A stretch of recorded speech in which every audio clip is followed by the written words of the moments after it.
1350 WOYK. Onto the track, it is gone!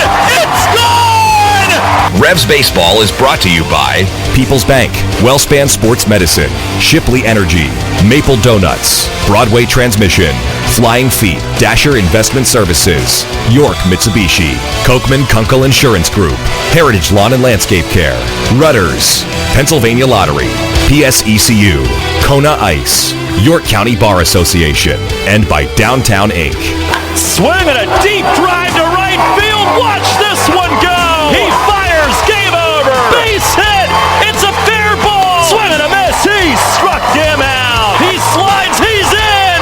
Revs win it. Now, with the call of today's game, here's the voice of the York Revolution, Darrell Henry. Good evening, everyone, from People's Bank Park here in downtown York. Welcome to game number 54 of York Revolution Baseball. Tonight, homestand continues, game 2 of 6. Middle game of 3 between the Revs and the Sugarland Skeeters.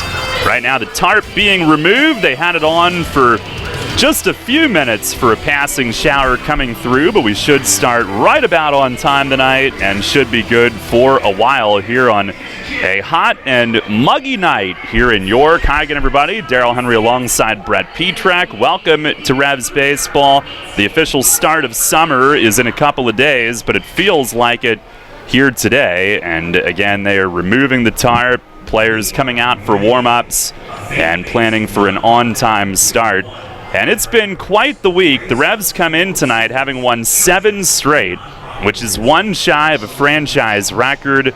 They've won 8 straight 3 times, so officially this is tied for the 4th longest streak in team history, but one shy of the record. Longest streak since August 2012, and Brett, last night was one of the most exciting wins of the year. First walk-off win for the Revs this season and the biggest comeback win of the year to date. Don't get me wrong, I love the big-time offensive games that they've been able to do with 20 hits and just blowing teams out, but when you're able to take a 6-1 deficit and come back to take the lead and then lose it again and win it yet again, that's exciting to me. It's kind of a roller coaster of a game, but by far one of the best we saw all year, and good for Isaias Tejeda to be the hero, his first ever walk-off hit, and gets the winning streak to 7, just one shy. I'm excited to see if we can tie that here tonight. That would be quite the accomplishment, and especially given where the Revs came from. They have won 7 straight, 9 of the last 10. They're looking for a 3rd straight series win after dropping the previous 5 in a row. And here at home, they've also won 6 of their last 7. And a win tonight would tie the longest home winning streak of this season at 4. They did that when they swept Southern Maryland back on May 20th through the 23rd. Tonight it'll be Corey Walter making the start. He's coming off his first win, 1-1 with a 4.05 ERA. Lefty Roy Merritt goes for Sugarland. He is 2-3 with an ERA of 4.04. Skeeters 30-23 in first place. The Revs have climbed to within 8. And we'll see how close they can make this thing with 17 games remaining in the first half, now 22-31. But again, winners of 7 straight and 9 of the last 10. We'll take a timeout here on tonight's pregame show. Highlights from last night's very exciting win coming up. And then we'll get Mace's thoughts on all of it. Stay tuned for that as well. First pitch tonight set for 6:30 until we tell you otherwise. It'll at least be close to that right here on Sports Radio 98.9 FM and 1350 WOYK. Father's Day is June 16th. Maple Donuts celebrates with fritters for fathers. Bring Dad to any Maple Donuts location on Father's Day for a delicious free apple fritter. Plus, now for a limited time, enjoy Maple Donuts' famous strawberry cream cheese donut. You'll love the strawberry-filled donut with cream cheese and crumb topping. Always 58 tasty varieties of donuts and the world's best coffee. And remember, Maple Donuts accepts competitors' coupons. Maple Donuts taste right. Your local York County Napa Auto Care Centers have the Napa know-how to fix your vehicle right the first time. They've also partnered with Sports Radio 98.9 FM and 1350 WOYK for the Salute to Veterans Spotlight Series, airing throughout the York Revolution season. Show your appreciation to those who've served our nation and nominate one of our great local veterans today. All selected veterans will be recognized on radio and receive 4 free tickets to a Revs game, plus 2 tickets to the 2019 Atlantic League All-Star Game at Peoples Bank Park. To nominate, simply call the Revs at 717-801-HITS or email WOYK at info@WOYK1350.com or look for our Facebook posts with a link to the submission form. Your local York County Napa Auto Care Centers know how to care about veterans. Downtown's ready. Are you? The Revs play here. Sports Radio 98.9 FM and 1350 WOYK, York.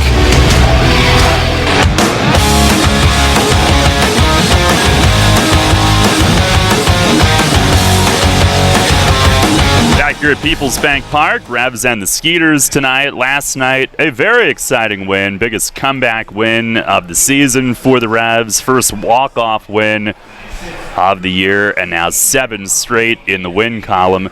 If you weren't with us last night, some of the highlights, we start in the 3rd inning, Revs trailing 3-0 when Carlos Franco began his huge night, which has been the norm here in his first week in York. Here's Carlos Franco.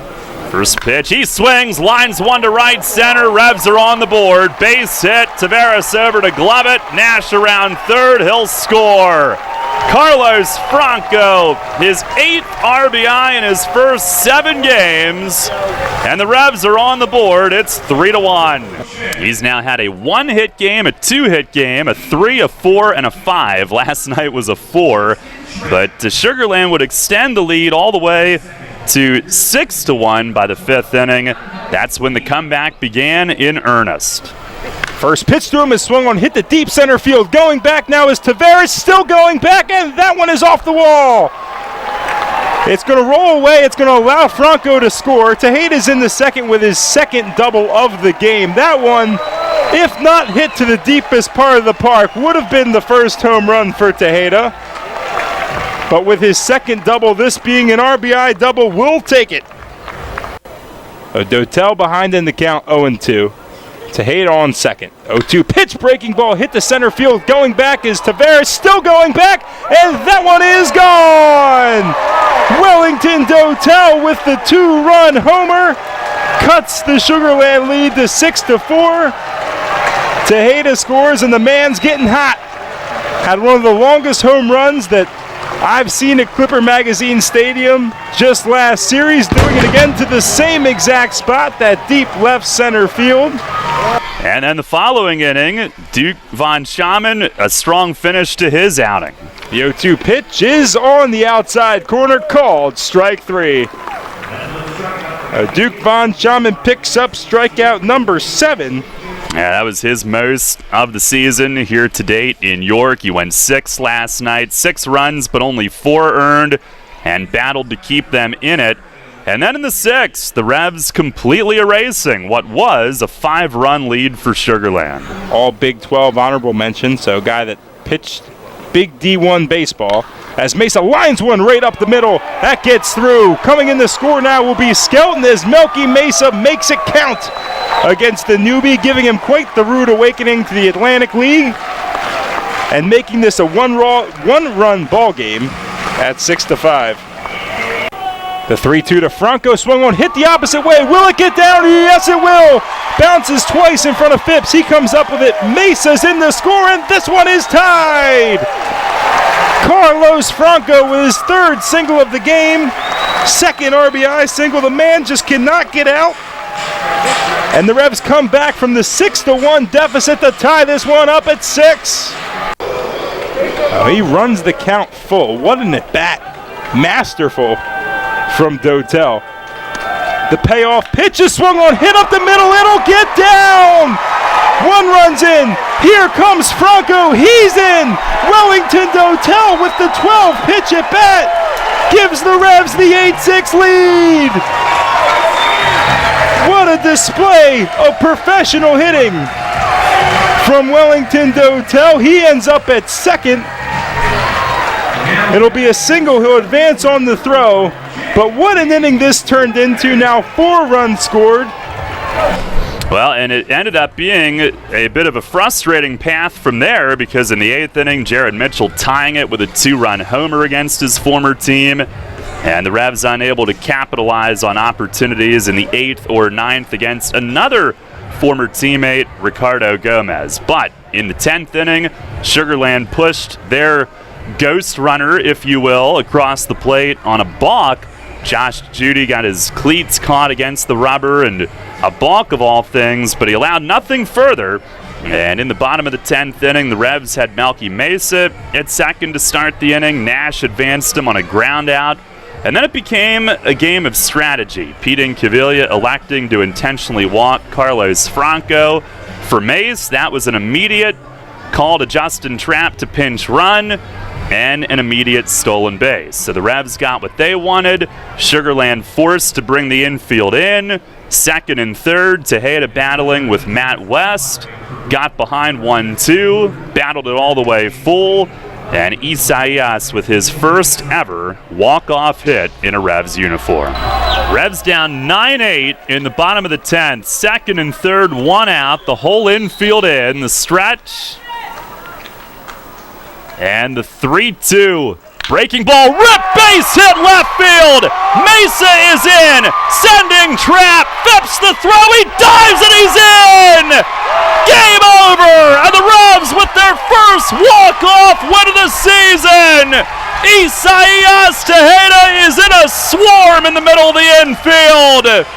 They mob him, they give him the ice bath, and the Revs win it 10-9.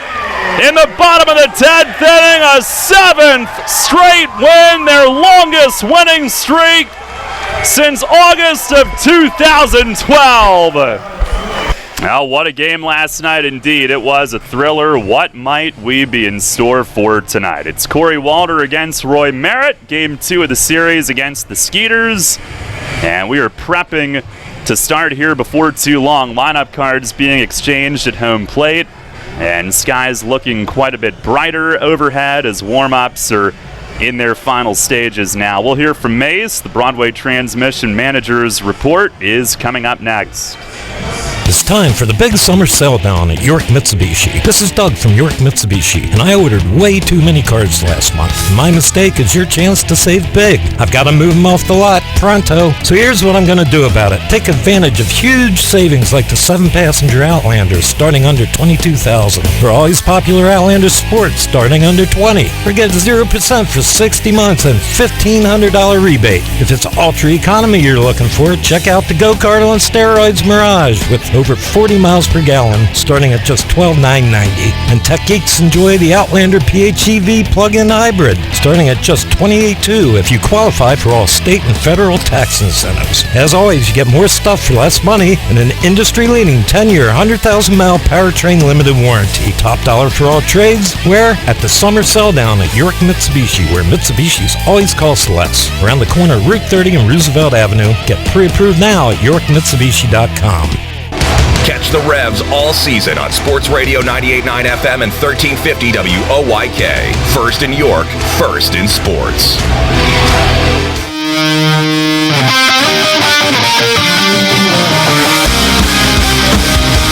Fans, it's time to go inside the clubhouse for the latest on your York Revolution and tonight's matchup. It's time for the Broadway Transmission Manager's Report. Now, here's the manager of the Revs, Mark Mason.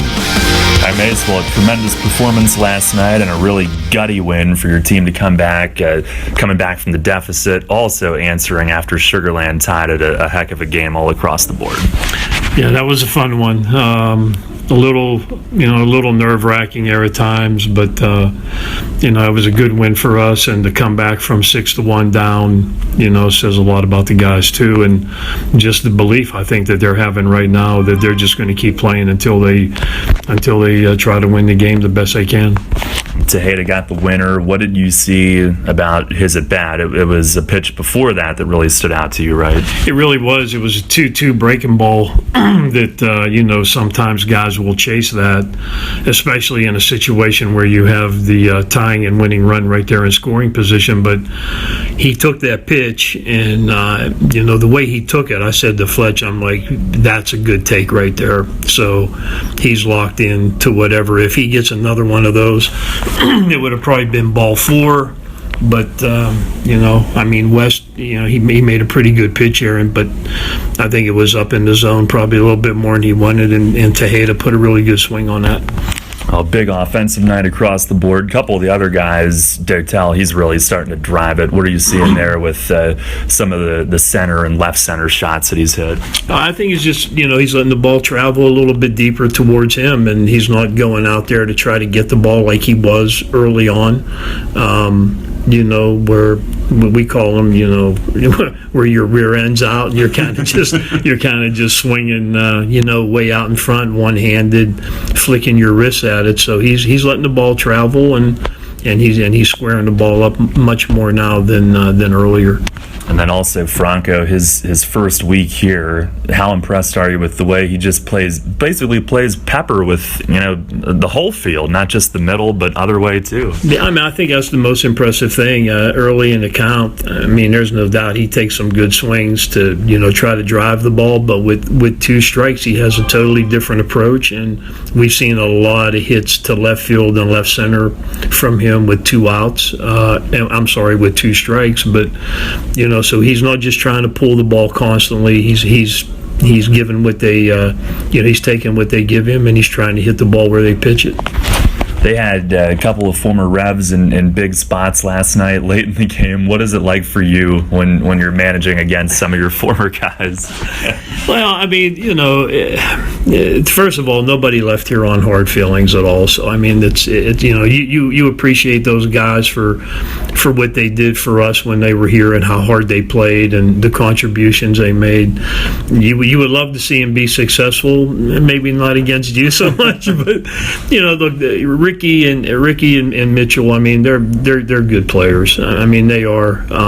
They've both been all-stars at times. They've been guys that we used in really tough situations, game-winning situations a lot of times, and we've seen them come through before, so we know what kind of players they are and how they compete. And I know it's a little bit weird seeing some of our alumni, as you want to call them, playing for other teams, but everybody has a reason for one to be where they are, and in our league, I just look at it as if we can help a guy by getting him closer to home or whatever it is, but keep him in our league because they're such good players, that makes our league better, and that's the way I look at it. So, there's never any hard feelings, and we know they're going to compete, and they're both very good. Tonight you're facing a guy that's been in this league for quite a while, Roy Merritt. You hear the term typical lefty a lot, but is he a little bit different, whether it's delivery or even the way he mixes some of his stuff? I think so. I rember when we were here in 2011 and Roy closed the All-Star game for us. I remember that. So, Roy he's reinvented himself several times since he's been in this league, and early on he was a big fastball guy with a curveball, and now it's just any pitch, anytime. So he uses his whole arsenal, and he's real effective. If he wasn't effective, he wouldn't be playing. So he knows what he's doing out there. He's a lot like Thompson from Southern Maryland and those kind of guys that have been around for a while. They know the league, they know the hitters in the league, and they know how to get guys out. So we'll probably have our hands full tonight, I'm sure. Lastly, you've got Corey Walter is the next step with him, just trying to get him deeper into the game as he continues to build still early in his season. Yes, I think that's I think that's fair. Right now with everything that's going on, but he's shown that he can get deeper into the game. His pitch counts are up there now, where we can expect 6 innings or more if he's really efficient. So we're not worried about trying to pull a guy after 30 to 45 pitches or something like that. He can get out there and go. The thing we just need is in my opinion, more change of speed. I think if he can change speeds a little more often than he's been, I think that will get him deeper into the game. But guys pitch to their comfort level, and there's a lot of times we have meetings and we talk about certain hitters and how we want to approach them, and when the guys get out there in the game, they sequence the pitches the way that they're comfortable sequencing them, and it's not always the formula that we want, and sometimes we get burned that way. But guys have to be comfortable and committed to what they want to make what they want to throw for a pitch too. So you have to kind of give them that leeway, but you would like to see them execute a little bit better. Mace, thanks a lot. Good luck tonight. Yep, thank you. All right, Revs manager Mark Mason on the Broadway Transmission Manager's Report. Revs have taken the field. We will get this game started despite the tarp being on for about 10 minutes. We'll get it started within just a couple of minutes of our scheduled go time tonight. Starting lineups brought to you by Flying Feet. For Sugarland, Willie Taveras will lead off in center. Jared Mitchell in right field at second. Juan Silverio, who has started every game for them at third base this season, is there again and hitting third. Zach Borenstein, a night off last night, but he is in left field and batting cleanup. Dennis Phipps, the DH, will hit fifth. Cody Stanley does the catching and bats sixth. Anthony Jansanti at second base hits seventh. Batting eighth at first base is Albert Cordero, and Ryan Jackson is at shortstop hitting ninth. Again, it's Taveras, Mitchell, Silverio, Borenstein, Phipps, Stanley, Jansanti, Cordero, and Jackson for the Skeeters. And that lineup facing Corey Walter, who's 1-1 with a 4.05 ERA through 4 starts this season. 20 innings, 24 hits. Opponents hitting .282, just 5 walks in his 4 starts, 7 strikeouts, and Brett, another guy that has pounded the strike zone. And after getting his first start out of the way, 4 innings, 4 runs, the last 3 have been even better. 2 runs or fewer in all 3. He's 1-0 with a .281 in those 3. He's doing exactly what he's being asked to do. Go out there and work solid 5-6 innings, give them what they could. The bullpen's been super impressive of late. So if he could do that again today, turn it over to them, it'll be another winning formula and another good day here in Revs land. Set to go as Willie Taveras makes his way to the plate. Skeeters in the black jerseys again. Revs will stay in their alternate navies. Sharp with the white and gold striping from our friends at Adidas, as Taveras comes up hitting at .323 in 17 games since re-signing with them. Our Dasher Investment Services first pitch tonight is high. Underway at 6:33. It's an 86-degree start. Cloudy skies. Weather brought to you by Heritage Lawn and Landscape Care. Walter with the 1-0. And that just missed away. Our plate ump tonight, David Snyder. Bill Reuter at first. James Clayton at third base. Here's the 2-0. And that's just a smidge high. Walter last time out, a 4-2 win against High Point last week. 5+ innings, 1 run. Took a shutout into the 6th that night. Walked the leadoff man who scored after he was lifted. And out time called right as he was winding up. Who called it? Was it the umpire? I have no idea. That's weird. Taveras chatting with either the ump or Tejeda. There's the wind from Walter, 3-0. And that one's over for a strike. Our first strike thrown tonight. All right, it's good that we got this game going at 6:30. And weather reports were, again, for the second straight day, horrendously inaccurate. Pitch, swing, and he pops him up. Tejeda turning, looking straight up, coming straight back to the backstop, has room, makes the play straight behind home plate on the warning track. And Walter comes back to get Taveras for the game's first out. Are they ever accurate? No. Not recently, I feel like. You know what I noticed? There's a big chance, and then it just keeps getting pushed back, and it never happens. Yeah, pretty much. Which is fine. We're in the business of needing it to not happen. But it scares people away when you tell them. Yep. And this is not Jared Mitchell. This is Anthony Jansanti who takes a strike. Oh, boy. You got to be kidding me. And Mitchell's on deck. Pitch here is hit in the air, left center field. Trap, actually it's more towards straightaway left now. He drifts toward left center and makes the play. We're going to have to do some writing here. Oh, brother. Just throw this scorebook in the dumpster. No, 2 down, and here does come Mitchell.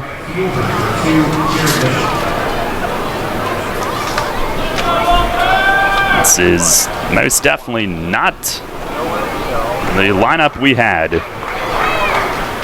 Well, Mitchell hitting at 266, hit his 6th home run last night, which made things a little difficult. First pitch from Walter is a strike. He blasted it, tied it against his former team, but the Revs winning in 10. Ended a 5-game extra inning losing streak. Pitch is up high, that's a ball. Yeah, I mean, they must have completely rewritten their lineup card. We have the original from the skipper's desk, which is not this. 1-1. Swings and pops a foul out of play, third base side. That'll land on the concourse just shy of our friends at Brickers. Yeah, and it's Phipps on deck. Oh, this is a mess. We'll try to get to ourselves and over to our friends in the booth. What's going on? 1-2, and it's in the dirt. Tejeda collapses down on it. No score here in the top of the first tonight. We learned of Walter's signing when the Revs were in Texas, and like Von Schaman, he met the team when the Revs got home from that visit. The 2-2, swinging a rip right side out of the reach of a diving Nina who goes to his left. Mitchell singles to right field. And a 2-out base runner extends the inning. He is the league leader with 19 steals on the year. He's only been caught twice. And that'll bring up tonight's K-man, Dennis Phipps. Is that who you picked, Brett? Today, yep. So we're going to stick with that. First pitch to Phipps. He swings, dribbles a foul back toward Cody Stanley, who's on deck now.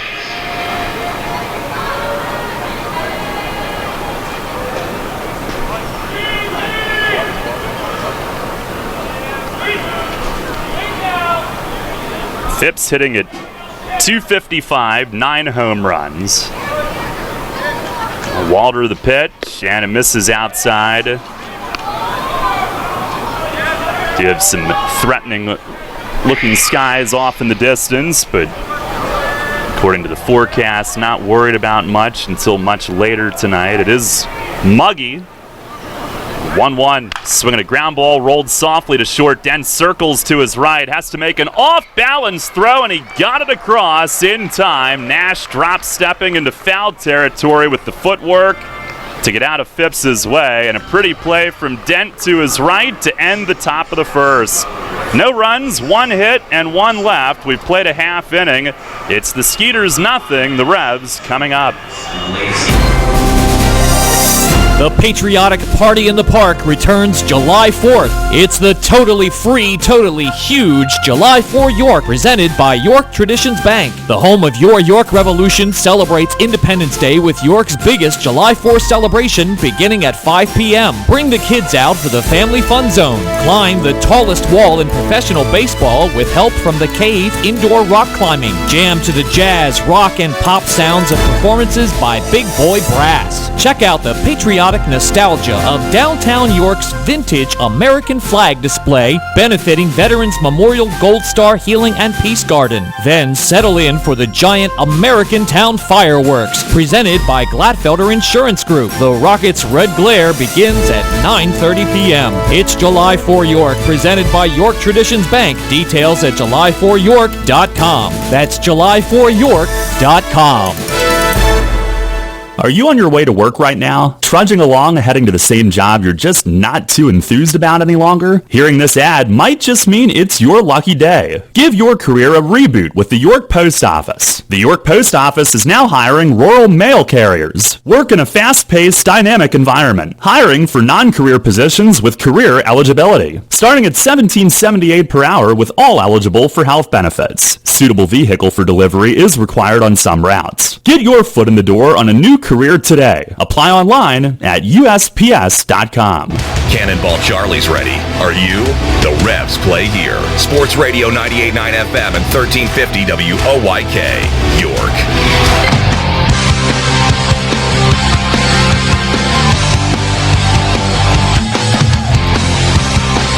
No score. Revs come to bat against Roy Merritt here in the bottom of the first inning. We owe you the York lineup, brought to you by Flying Feet. Justin Trapp in left tonight. Angeles Nina at second, bats second. Talbot Nash at first base hits third. Carlos Franco will DH and bat cleanup. Isaias Tejeda catches and hits fifth. J.P. Sportman in center field batting sixth. And first, here is Merritt's first of the night. To Trapp, who swings at it, fouls it back over the roof. Wellington Dotel in right field bats seventh. Ryan Dent, the shortstop, hitting eighth. And Henry Castillo is at third base, batting ninth. Trapp hitting at 286. Pitch from Merritt. He swings, got jammed, lifts a pop-up foul at first. Cordero over nonchalantly toward the stands, and he's got it. And Trapp retired for out number one. Rondon a night off tonight. I think Mace might have thought he might have been trying to do a little too much to prove a point against the team that let him go last night, but I don't think that's the reason he's sitting. They have Merritt, who's tough on lefties, so this lineup pretty well stacked with righties, except for Mesa, who Mace sensed was a little tired at the plate last night. Give him a night off. You're not going to take Franco out. Here's Nina, who takes inside for ball one. He can win those lefty-on-lefty matchups as we saw against Matt Perk yesterday. Yeah, back-to-back lefty starters. The 1-0. Man, that misses in the dirt. In fact, going back to the Lancaster series, the Revs have now faced a lefty starter in 5 straight games. Hadn't seen many all year before that. Team likes hitting lefties, too. There's a fastball a little low, and Nina works it to 3-0. Tejeda's got the highest mark against lefties, 403. Merritt ready. 3-0 pitch, and taking all the way, it's a strike. Nina hitting at 280, 286 with York. Nash on deck. He stays in the 3-hole with Franco behind him. And Merritt with the 3-1. It's up high. Nina starts the shoulder turn, kept the hands back though. Appeal to first confirms that. And he's the Revs' first base runner tonight on the 1-out walk. Good to see him move up to the top of the lineup where we saw him a lot with Southern Maryland, but in this stacked lineup he was more towards the bottom. But he can hit in the 1 and 2 spot and get on base just like we saw right there. Set the table for some of these power hitters right in the middle of the order. Now here's Talbin. 1 on, 1 out. Merritt the stretch from the belt. First pitch is down low. Talbin hitting at 268 now. And 15 home runs. That's second in the league. The number of doubles that he's hit as well here recently has moved into the top 5 in that department. There's the 1-0 pitch, and he swings, pops it up foul, back and out of play. He leads the league in total extra base hits now with 30. That's 3 more than anybody else. Also tops and walks, 4th and on base, 2nd in slugging. He is, when he's going well, he's the whole package. And he is going well. 1-1. Swing and a line drive down the line in left, but foul. Just a bit early on this one. Made a bid for another double, but just a hair early on it, 1-2. And what he does well, which we saw last night when he hit his first double of the game, is he's just going where the pitches are being thrown. So the one yesterday was a little low. He got down, he got the bat on the ball, didn't try to crush it by any means, but used all that strength that he has to find the gap. He's hit safely in 7 straight, 458 average on that streak. 2 doubles last night. Gives him 5 in the last 3 games. He swings here and fights off a curve. He bounds a foul over by the Skeeters dugout. And you'll see a lot of off speed from Merritt, who's 2-3 with a 4.04 in 9 starts. He is also their pitching coach, player coach. They had another one of those to start the year, longtime Dodger James Loney, but he retired shortly after the season started. Pitch to Nash, it's down and away. Merritt has a big leg kick, and he tucks his chin down. It reminds me of Dontrell Willis, who was in this league with Long Island. He just doesn't have the huge turn where he shows his number to the hitter, but big leg kick. Very much a rhythm delivery. The 2-2 out of an abbreviated slide step, and he rings up Nash on a fastball in. Talbot turns, has some words for David Snyder as he walks off to the dugout. 2 outs in the inning. Your designated hitter, number 13, Carlos Franco. That'll bring up Carlos Franco. Merritt with his 28th K. Compared to 18 walks and just shy of 50 innings this season. Now here's Franco, who's been nothing short of incredible in his first 7 games. First pitch is up and in. He's hitting .593, 16 for 27. 4 doubles, 6 walks. He's been on base 2 out of 3 times. Literally 667. 1-0. It's right there for a strike. He watches one. It's amazing this guy was just kind of hanging around. Not an affiliated ball whatsoever. A gem to find. Especially mid-season. 1-1. That's down and away. He has hit safely in each of the last 5. 6 out of 7 total, but the last 5, he's 13 for 19. 4 for 5 last night. A lot of singles, though. Now the 2-1. And he grounds a foul, first base side. Yeah, that's why Lancaster was out of people to pick for their cold players. So they took him because he had hit all singles in the series, and that backfired. He doubled in that game.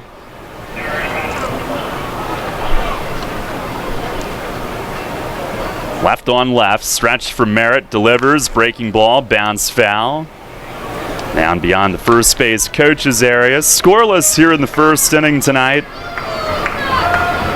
Franco on this 5-game hitting streak has reached safely 19 out of 25 times.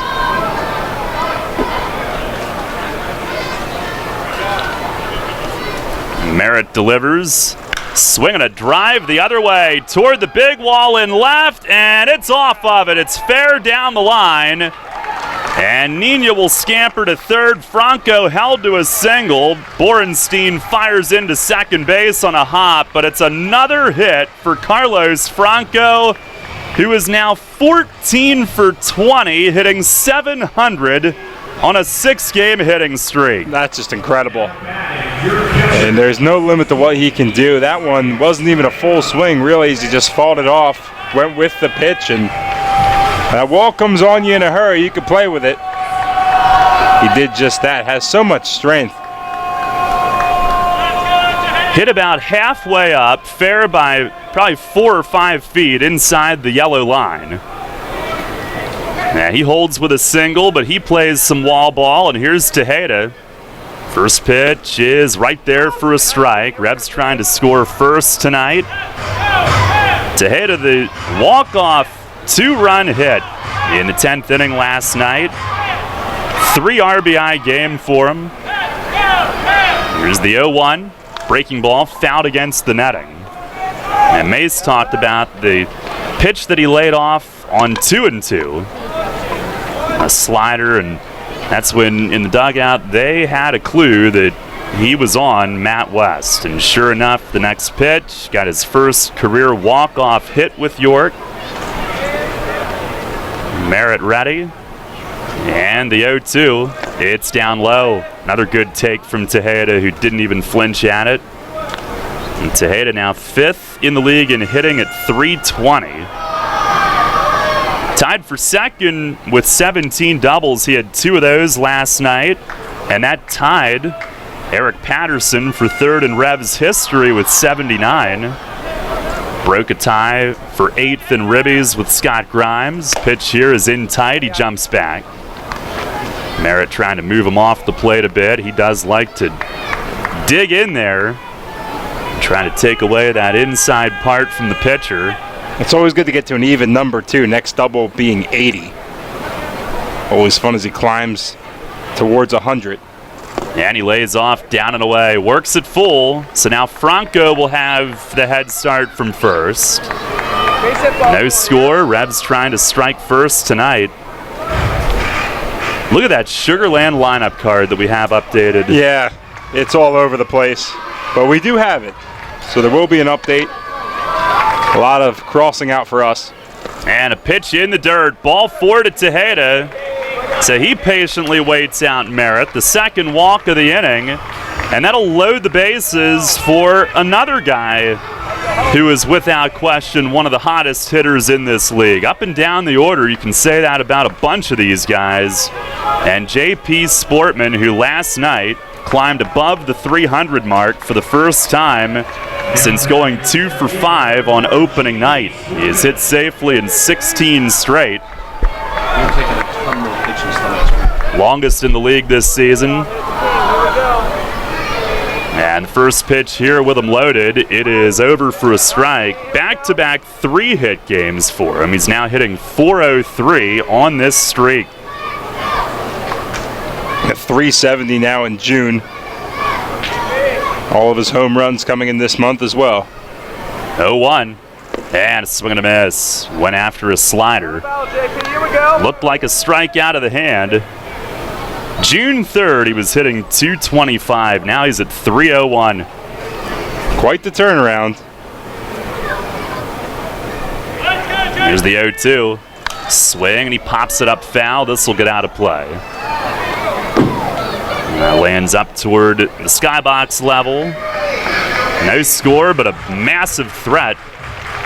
And Merritt has really had to work here in his first inning tonight. He's ready. Another 0-2 coming. And it's in the dirt, blocked by Stanley, who stays square to it. That's a big block there from Stanley. Had a couple last night as well.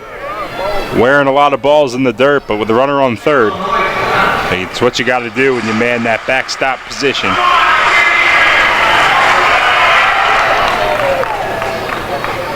Now the 1-2. It's in the dirt again. It bounced up and hit Stanley in the face mask. You could hear him yell as it hit him right in the face. It's 2-2. Took that one right off the grill. So now Sportman works it even. It's the Revs' longest hitting streak in just over a calendar year. Dotel had a 17-gamer early last season. The stretch from Merritt. And the 2-2. Swing and a high fly in left. He got under it. It's shallow near the line. Long run for Borenstein from left, and he runs it down. Had to cover some ground, and as he crossed the line, he made the catch in fair territory. That ends the inning. And Merritt really had to battle, but keeps this game scoreless. No runs, 1 hit. Revs leave them loaded. Couple walks in the inning. Go to the second, no score. Are you one of the many people that has a 401k that is eligible to roll over, but you just haven't done it yet? Maybe you're not sure where was the best place to put it. I'm Tom Dasher of Tom Dasher Investment Services. I specialize in helping you getting your 401k and IRA money parked in the best place for you. So if you haven't rolled your 401k yet, or if you're not satisfied with your IRA, call me for a consultation at 487-2096. That's 487-2096. And check out my website at tomdasher.com. April showers means May flowers. As spring blooms and lawns are growing, so are we at Heritage Lawn and Landscape Care. Our team at Heritage Lawn and Landscape Care is growing, and we're seeking qualified candidates to grow with us. Join our world-class team-based environment and get your foot on the lawn of a new career with the leading provider of lawn care, tree care, and landscaping services in York, Adams, and Cumberland counties. Be part of our team. Find out more at heritagelawnandlandscape.com. Sports injury? Walk into WellSpan Urgent Orthopedics for immediate care. No appointment is ever needed. Our orthopedic and sports medicine specialists are here to treat you. Visit wellspan.org/urgent orthopedics today for hours at our York and Hanover locations. The York Revolution plays here. Sports Radio 98.9 FM and 1350 WOYK. First in York, first in sports.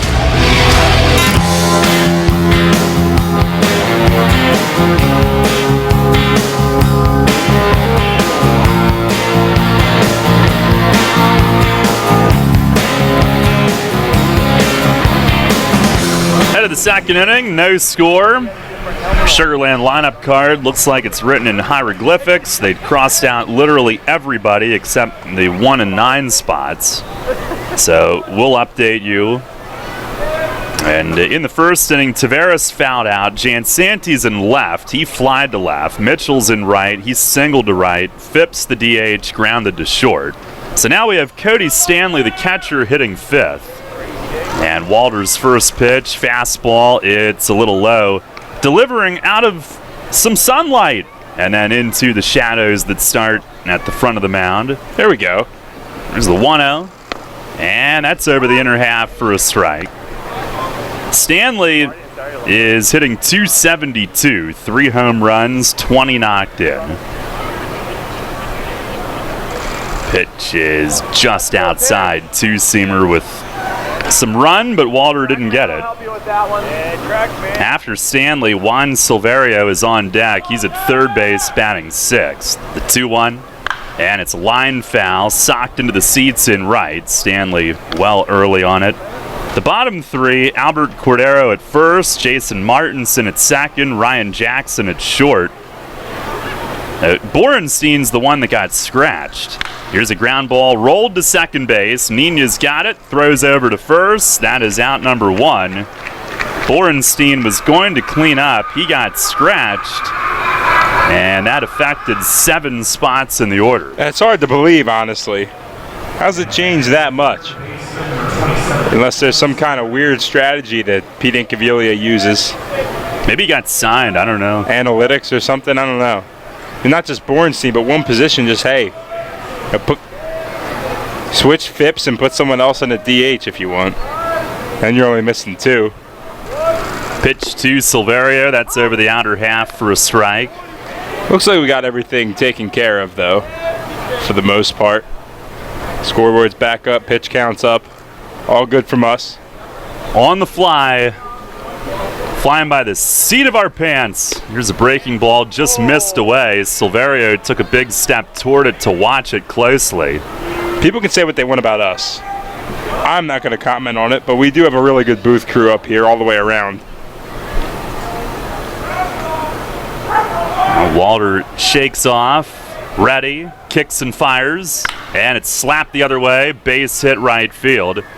Now, Silverio stays on the two-seamer, takes it the other way. He is hit .412 against York, and he's a one-out base runner. Skeeters with their second hit. That'll bring up Albert Cordero, the man that goes into the lineup tonight with Borenstein out is Martinson at second. And he is now on deck after Cordero, who stands in now, hitting at 183. Coco, they call him. 3 for 4 with a homer, a double, 3 driven in last night. It's a Disney movie too, isn't it? Have you seen that one? Coco? Coco. Not seen that one.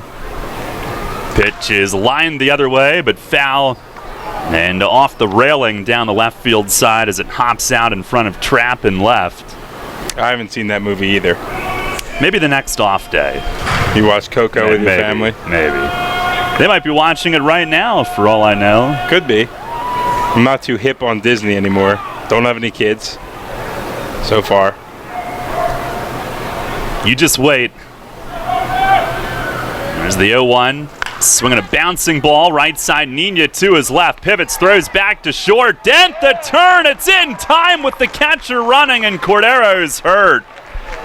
And I'm not sure if it was hitting the bag or before that. I would assume hitting first. He goes hobbling down the line on his left foot with his right foot not bearing any weight. Now he tries to walk it off. And athletic trainer Max Mahaffey will come out all the way beyond first and check on Cordero, who did not look good going past the bag.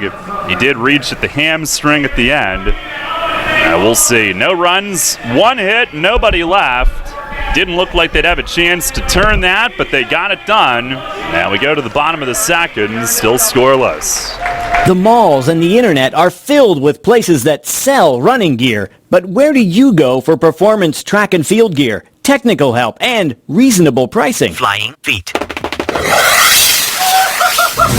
Flying Feet Sports Shoes' reputation is widely known. They've been outfitting beginners to nationally ranked runners for more than 30 years, and their selection of brands and models is unmatched anywhere in Central PA. Training shoes, track spikes, specialty shoes for all field events. If Flying Feet doesn't carry it, then you probably don't need it. All this at prices that will pleasantly surprise you. Flying Feet's entire staff is knowledgeable of what you need. Beginners and pros come away from Flying Feet with the right advice and the right shoe for their needs. And that applies to the needed accessories. Replacement spike elements of all sizes, shot and discus implements, running apparel and sports tights, and Under Armour performance apparel for specialty track and field equipment and the know-how without the specialty store prices. Flying Feet.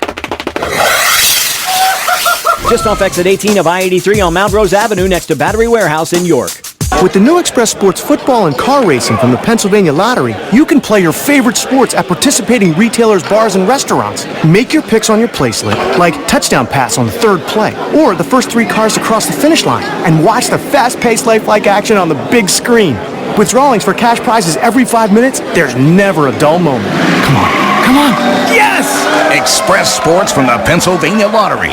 Compete from your seat. Players must be 18 or older. Benefits older Pennsylvanians every day. This is Alexi Casilla. You are listening to Your Revolution Baseball on the home of the Reps, Sport Radio 98.9 FM and 1350 WOYK. First in York, first in sports.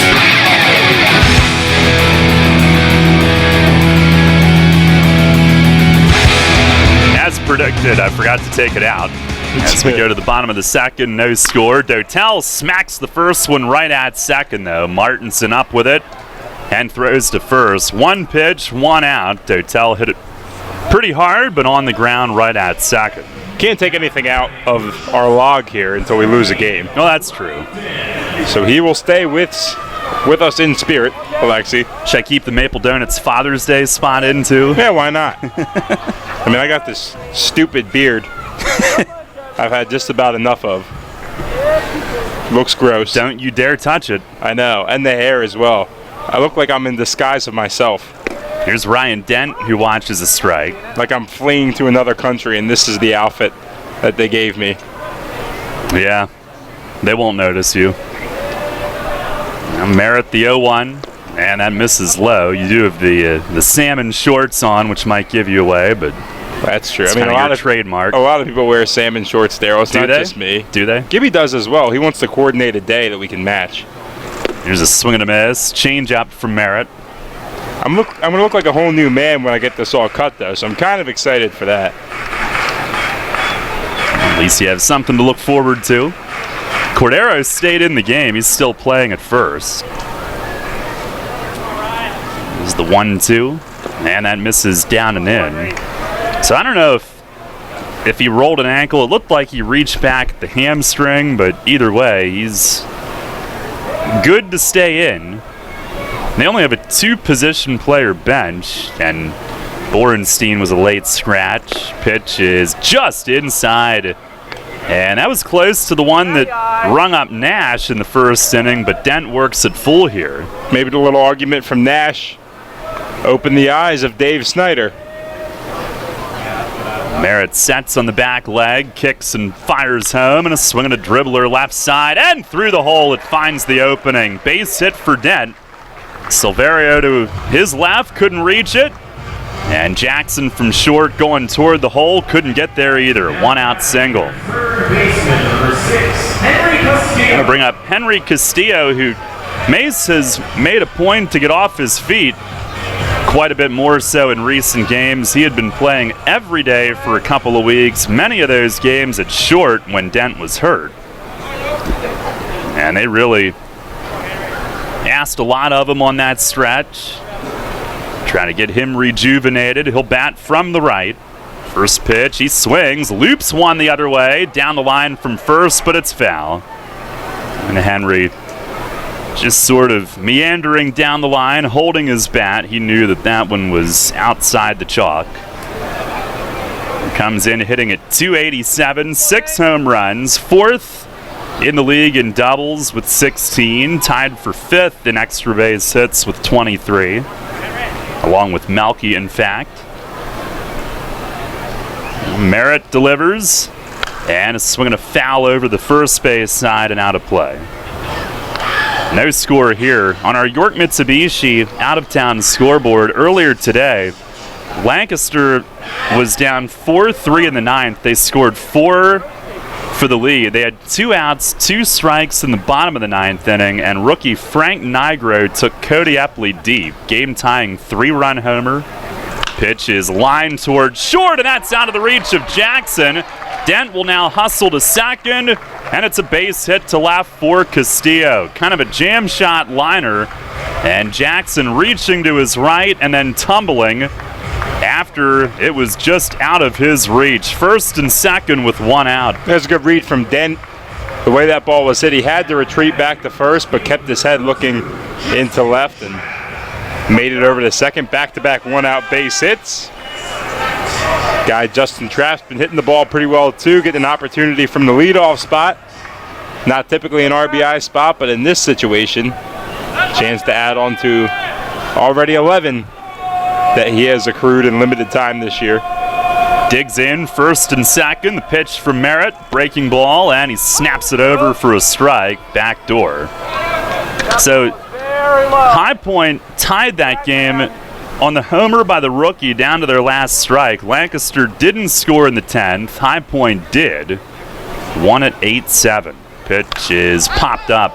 Got him out on his front foot, and Cordero at first walking under it. Infield fly rule in effect. He'll catch it regardless, and that's out number 2.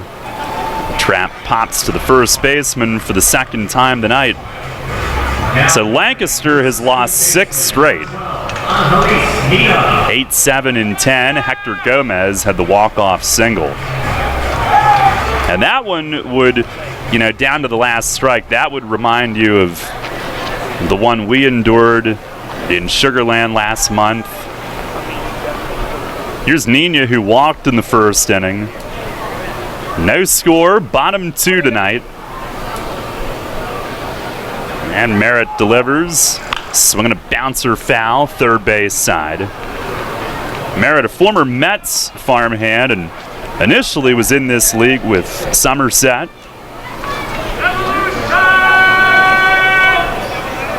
Had a great start against the Revs, May 16th in Texas, 7 scoreless, 4 hits, won the game 4-0. He deals and misses up and away, struck out 7 that night. I remember early in his Atlantic League career, when he pitched for Somerset, you could not hit him at their park with his angle, the way the sight lines were. Revs got him here, though, and had some success. Here's a chopper, slap to third. Silverio comes up, short hop pick, steadies and makes the throw. Over to first base, and that'll end the inning. No runs, 2 hits, 2 men left. And we stay scoreless, going to the third here tonight in York. Money and business are essential to the strength of a community. So is cheering and celebration and music and fun. That's why York Revolution games, concerts, youth sports, special events, and more happen at a place called People's Bank Park. People's Bank has been serving York County for more than 150 years. Always cheering, always celebrating, always committed to the things that make York County great. And to you having a great time at People's Bank Park. People's Bank, member FDIC, equal housing lender. Want to give your child the best birthday ever without hosting, planning, or cleanup work? Book a York Revolution birthday party at People's Bank Park. Parties include 2 hours of all-you-can-eat Kessler's hot dogs and pizza, goodie bags for all guests, and Penn State Children's Hospital playground wristbands. The birthday child gets a custom Revs jersey and throws out a first pitch, and the whole crowd sings Happy Birthday before the party enjoys a customized Revs birthday cake. Birthdays at a Revs game. Best birthday ever. Details at YorkRevolution.com or 717-801-HITS. Wealth is the ability to feed 100 stray dogs. Turn empty parking lots into playgrounds. Watch your child walk down the aisle. As Henry David Thoreau once said, wealth is the ability to fully experience life. At Smith Wealth Advisory Group, we help our clients identify their ambitions, dreams, and financial goals and develop actionable plans to pursue their passions and interests. Let our wealth of knowledge about wealth help you fully experience life. Visit us at smithwealthadvisory.com. Janney Montgomery Scott LLC, member NYSE, FINRA, and SIPC. Catch the Revs all season on Sports Radio 98.9 FM and 1350 WOYK. First in York, first in sports.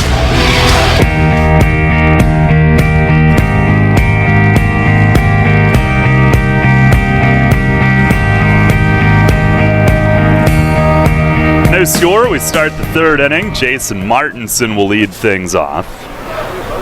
He is put back into the lineup tonight. Swings first pitch, drives it to right, deep. Dotel back onto the track and a little jump, and he makes the catch as he leans back against the wall in right field. Dotel had it all the way, and he was bracing himself for contact with that wall, used it to prop himself up after making the grab. That's one of those things we talk about with him being a plus defender. Maybe we didn't see it because the opportunities to left here. Really, the wall's so close. The way you get judged is how you play it off that, and right, you have some more space. He's doing a good job. Here's Ryan Jackson, who lays off down and away. Now Walter gets the leadoff man.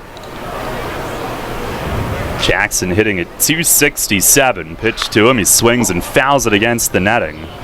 The Revs in the first 2 innings tonight have 3 hits, 2 walks. They've stranded 5, but the number of runners they've left on recently, I guess it's better than going down 1, 2, 3 all the time. Pitch from Walter, breaking ball down low. They have averaged 7.5 runs the last 10 games, winning 9 of those 10. But a ton of base runners and a lot of left on. Pitch is tapped softly toward third. Going to be tough if it stays fair. Castillo lets it bounce and it hits the bag. That was the only chance, was to hope that it would go foul with Jackson's speed, but it stayed true right on the line the whole way. And bounces off the front of the third base bag, an infield hit. Now Jackson, a 1-out runner. He is 3 for 3 in stolen base attempts. Now each team with 3 hits. Roll him up here, roll him up. Here is Willie Taveras at the top of the order. He fouled out to the catcher to start the game. Pitch from Walter, swings, chops it toward third. This is foul though. And Castillo over to glove. On our WellSpan Sports Medicine injury report tonight, Dustin Richardson rehabbing that elbow. And he is the Lone Ranger on there these days. There for a while, it was taking me like 2 innings to get through the whole thing. That's a good problem not to have. There's the 0-1, swinging a liner the other way, base hit to right. Taveras stays hot. And Jackson up to second. It'll be first and second with 1 out. Exactly the same thing the Revs did in their half of the second. 2 1-out singles. Merritt was able to strand it, keep it scoreless. Now it's Walter's turn. Tavares now 9 for 20 his last 5 games, hitting .450 on that stretch. Here is Jan Santi, who flied to left his first time. No score in the third. Walter trying to hold him. And the first pitch, fastball, that's over for a strike. Jan Santi got off to just a dreadful start to the year. In fact, Revs were in Texas when he got his first hit after an 0 for 27 start. 0-1, it's down and away. And now he's up to 239, so he is rounding into form. Last year, named their team MVP. He batted nearly 300, 17 homers, 35 steals. Walter the stretch, couple looks, delivers, and a swing and a drive deep left field. It's going to carry right on out of here. A 3-run homer onto Arch Street. And Jan Santi, a line shot with backspin, carries up and over the big wall. It's 3-0 Sugarland here in the top of the third. Same spot the Revs were in last night, trailing by 3 early in the game. Still plenty of time left. Need Walter to come back, settle in. Still has some more work to do in this one. Only at 35 pitches. And needs to get it together. It's just the third home run he's given up. Jan Santi hits his 4th of the season. 2 of those against York. Here's Mitchell, who takes a strike down at the knees. Jan Santi now with 23 RBIs for the year, 8 of those against York. And a couple big games in Texas once he finally got that first hit. Here's a foul back, a slider that Mitchell sends backward. It's 0-2.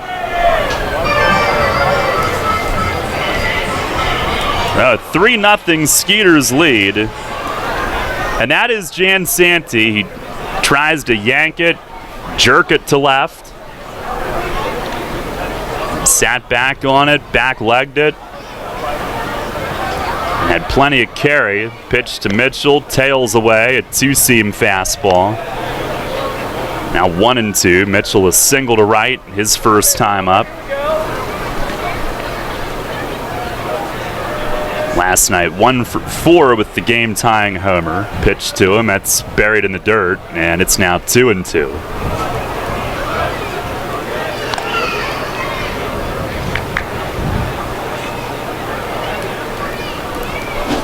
Jan Santi very much a pull hitter. On the wind from Walter, fires, swing and a miss. A slider foul-tipped into the mid of Tejeda. And Mitchell down swinging, the first strikeout of the night for Corey Walter. 2 outs in the third. Nice to see him string together a couple strikeouts if he's able to get Phipps here. Good way to build his confidence. I know why you want this one. The first one misses down and away. We got plenty of time. I'm not worried. I'm a confident guy. Phipps a grounder to short in the first, the 1-0. He swings, he skies it, right field. Dotel toward the line. And still coming on, he is there. Makes the grab just inside the line to end the inning. But Sugarland jumps on top tonight. 3-run homer from Anthony Jan Santi here in the third inning. 3 base hits, nobody left. 3-0 the score midway through the third. Image 360 York is your choice for graphics that enhance, signage that works, and displays that inform. Everything from color change car wraps to vehicle wraps for your entire fleet, custom window graphic, decals and lettering, interior signage graphics and displays. Don't replace when you can reface. Call Rob and his team at 717-757-4909. That's 757-4909. Or order online at image360.com/YorkPA. It's fast, affordable, and convenient. Image 360, 2260 Industrial Highway in York. Sports injury? Walk into WellSpan Urgent Orthopedics for immediate care. No appointment is ever needed. Our orthopedic and sports medicine specialists are here to treat you. Visit wellspan.org/urgent orthopedics today for hours at our York and Hanover locations. Facing a legal issue can be a frightening time. What's my course of action? How do I know who to call? Fortunately, the York County Bar Association makes it easy. Now, you only need to make one call to find the right lawyer for you. Call the York County Bar Association and let us help you find the right lawyer with our Attorney Connection Lawyer Referral Service. Just call 854-8755 or visit yorkbar.com. Don't hesitate in getting the help you need. Contact the York County Bar Association and let us help you find the right attorney at the right time. Get the latest on the Orioles with the Baltimore Baseball Show, hosted by Dan Connolly. Mondays at 6 on Sports Radio 98.9 FM and 1350 WOYK.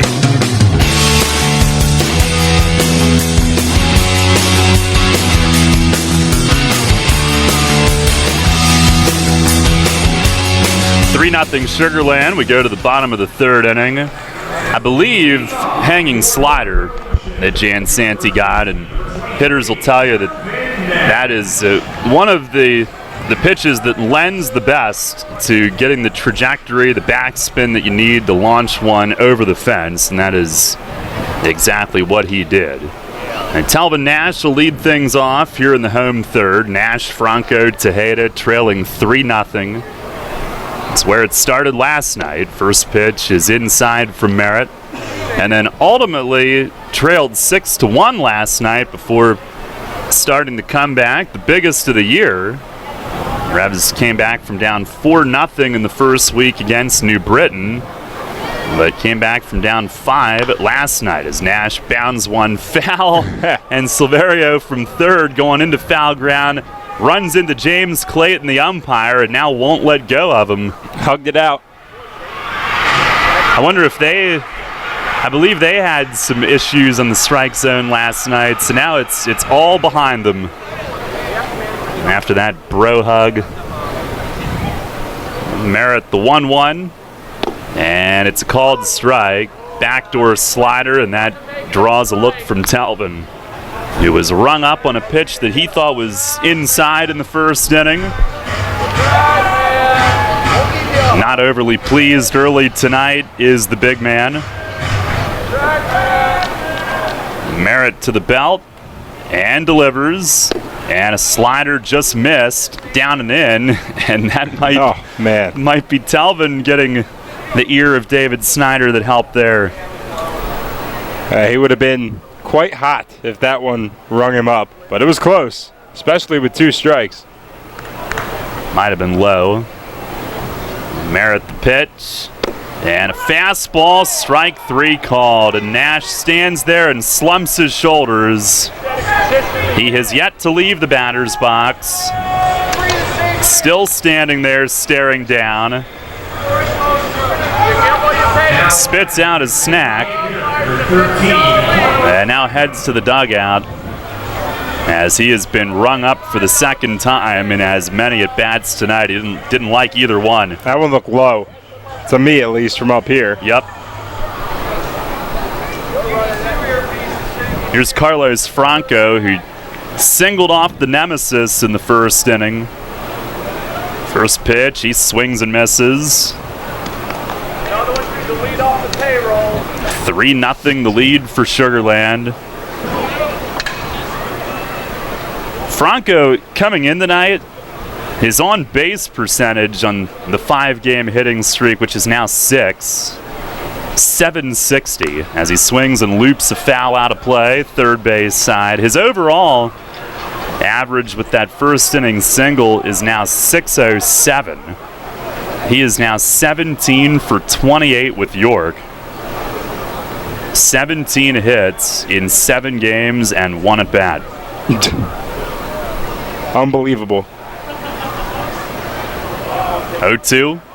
Breaking ball foul to the net. I don't ever recall seeing anybody's first week ever like this. It's got to be a pretty good feeling for him. I'm not a professional baseball player, but to join a new team and have this kind of success in a new league, pretty much the spark plug. I mean, they've won every single game he's played in. Another 0-2. Swinging a ground ball to first and under the glove of Cordero, who came up too soon. It's into right field, and Franco is on the air. Skeeters have made the second fewest in the league. Only Long Island has committed fewer. But the Revs will take it, and Franco is on base. Now batting, your catcher, number 16. If anything, Cordero's footwork might have cost him there, just a little bit entangled it looked like, and came up too soon as a result. And now here's Tejeda, who walked in the first inning. Tejeda moving up in the on-base department as well, up to 7th in the league, got on in the free pass. First pitch is down low. Oh, and he's trying to swing his way out of little skids, and he's probably say this about any hitter. He definitely gets swing happy, very aggressive, but you can tell right now the pitches that he's taking, he's not even flinching. No, he's confident at the plate now. Pitch here is down and in. He kicks the back leg out of the way, and it's ball 2. A 2-0 count. And it's getting picked up around the stadium by the fans that team is taking a lot more pitches. They're a lot more disciplined. We've been on that for really the start of this winning streak. Pitch is down low again. That'll make it 3-0. He's got Sportman on deck behind him. 1 on with 1 out here in the third. Merritt going to the rosin bag. He is at 57 pitches. Had to throw a bunch in the first inning, got out of it. 3-0. Swing and a high towering drive, but a little bit early. Tejeda hits it foul over the stands in left.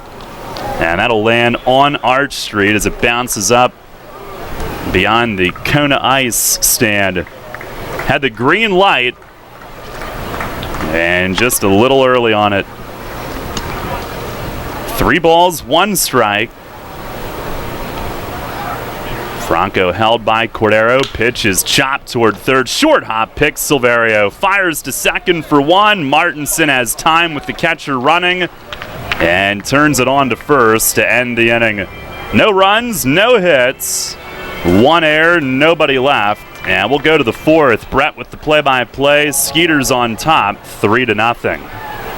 Will I have saved enough for college by the time she gets her driver's license? How can I ensure beautiful music is always made on the symphony stage? When I retire, can I take that vacation I always dreamed about? When life's persistent questions have you seeking answers, turn to Smith Wealth Advisory Group. Let our wealth of knowledge about wealth help turn life's questions into financial plans of action and memorable outcomes. Smith Wealth Advisory Group, answering life's most persistent questions. Visit us at smithwealthadvisory.com. Janney Montgomery Scott LLC, member NYSE, FINRA, and SIPC. Your next haircut now has a shortcut. Introducing the Sport Clips Haircuts app. That's right, now the cut you want is just a tap away. Just download the app, check in at your neighborhood Sport Clips, and choose your Guy Smart stylist, and you're done. We'll text you when your stylist is almost ready. Then head to Sport Clips for a championship haircut experience. It's home field advantage for your hair. No appointment needed. Just download the Sport Clips app and check in. And don't forget a beard trim. Sport Clips. You choose the cut, we cut the weight. Since 1934, PSECU has given Pennsylvanians financial opportunities to live a better life. We are a credit union who offers valuable free and low-fee financial products, broad lending options, and outstanding money management for financing life. At PSECU, we are proud of who we are and committed to who we serve because our Pennsylvania roots run deep. We are banking on a difference. Visit PSECU.com to join us. This credit union is federally insured by the National Credit Union Administration. Equal Opportunity Lender. Take us on the go with the new WOYK app. Download on the Apple and Google Play stores today. Sports Radio 98.9 FM and 1350 WOYK. First in York, first in sports.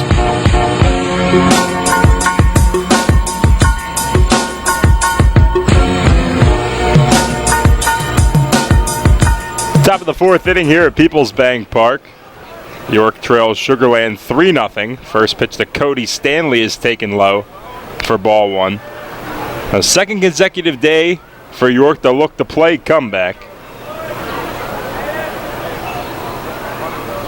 1-0 pitch to Stanley is just a bit low again. I'll run the count to 2-0. Stanley on the year, 270, 3 home runs, 20 runs batted in. 2-0 pitch to him is inside and low as well, so Walter falls behind 3-0.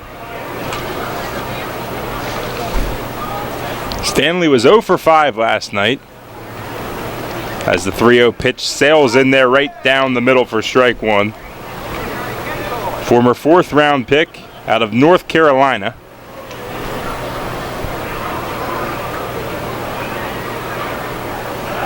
The 3-1 is taken for strike two. Nice tailing action back on that fastball as it ripped through the inside half.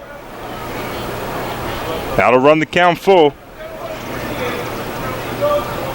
Looking for the sign from Tejeda. The payoff pitch from Walter swung on, ripped by Angeles Nina and into right center field. Sportman over to cut it off as it's a leadoff base hit for Stanley. First hit of the series for him as well. Now batting third baseman, number 27, Juan Silverio. Now bring up Juan Silverio.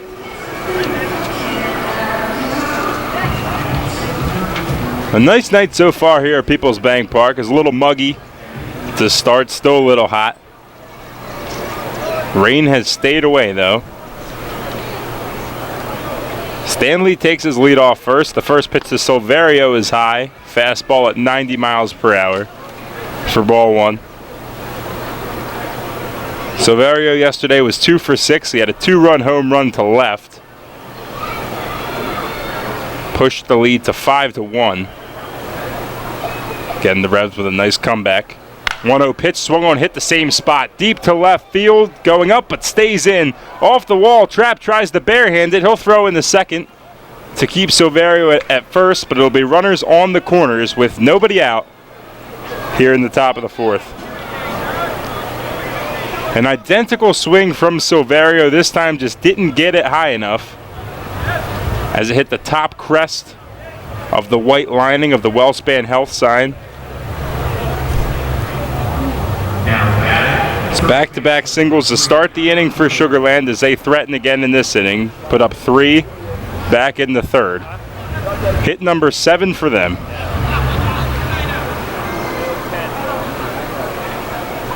Cordero, the next man up. First baseman batting at 181. Hit a home run last night as well.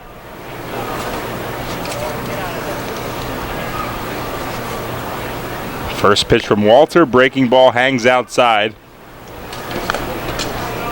for ball one. Cordero was just a triple short of the cycle last night. He was 3 for 4, had a double home run, single obviously. 3 runs batted in. 0 for 1 today with a ground out.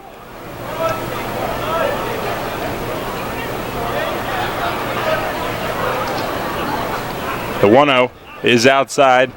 Walter falls behind 2-0. Infield's going to play for 2. They're at double play depth. They'll concede the run for 2 outs.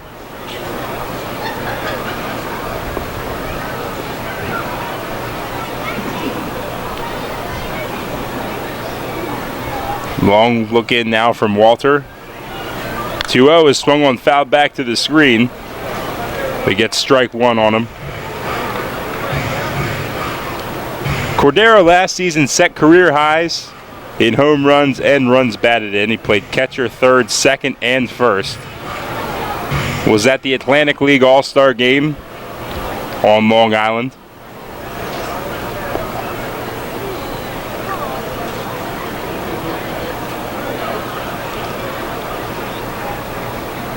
Two-one on the way from Walter. It's breaking ball popped up in the foul ground now. Giving it a look now is Castillo, but it'll bounce off the top of the Sugarland dugout and out of play. But with that, Walter does even the count at 2-2.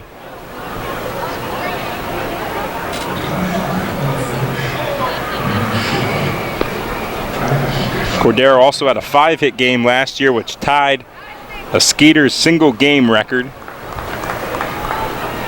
Carlos Franco just a few nights ago had a 5-hit game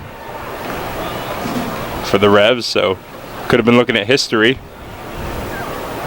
had that been our record. The 2-2 pitch swung on and nubbed foul off the plate. Be retrieved by one of the Bat Boys. Cordero first made his professional debut in the Mets system all the way back on 2008, I should say. 29-year-old. The 2-2 from Walter smacked and hit right up the middle off the second base bag. It ricochets in the right field. One run's going to come in. Silverio on the bad hop off the base will be able to advance to third. And we'll do it again with runners on the corners, no outs. This time, a 4-0 lead for Sugarland on the RBI single. Need to stop the bleeding here. That's 3 straight singles to begin the frame. 8 hits overall for the Skeeters. Now, Pete Incaviglia calls time. He wants to check on Cordero, who earlier in the game suffered an ankle injury. Not 100% sure what he's doing. Walking out there with trainer Max Mahaffey. Maybe just having a chat. Not sure if he's thinking about pinch running for him or what's he want to do. Wants to see if he can get around the base paths. Maybe just an honest man-to-man moment. You good, bro? And he says, yeah, I'm fine, man.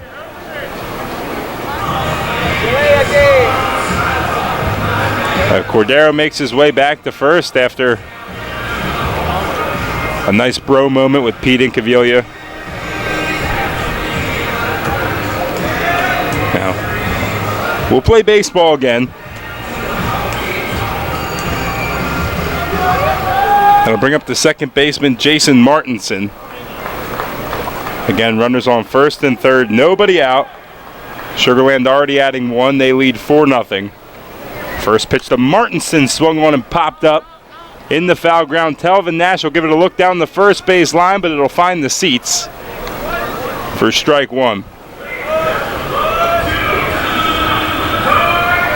Again, the infield playing back. They'll concede 1 run to get 2 outs in double play depth.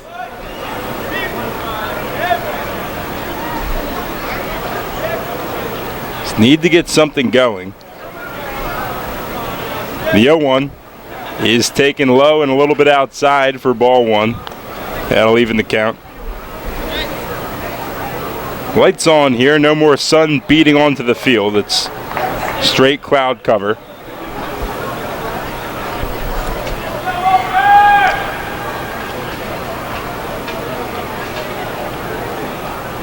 The 1-1 to Martinson is outside again.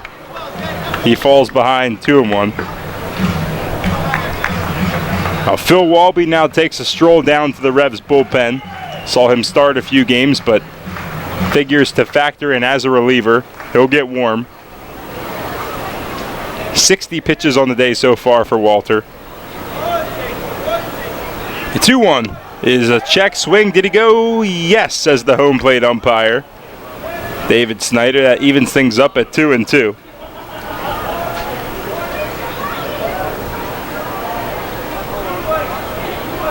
A big pitch here for Walter. One to try to get that big out number 1.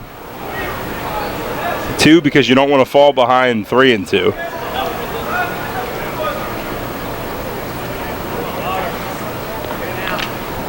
The 2-2 is in the dirt, blocked by Tejeda. That'll run the count full.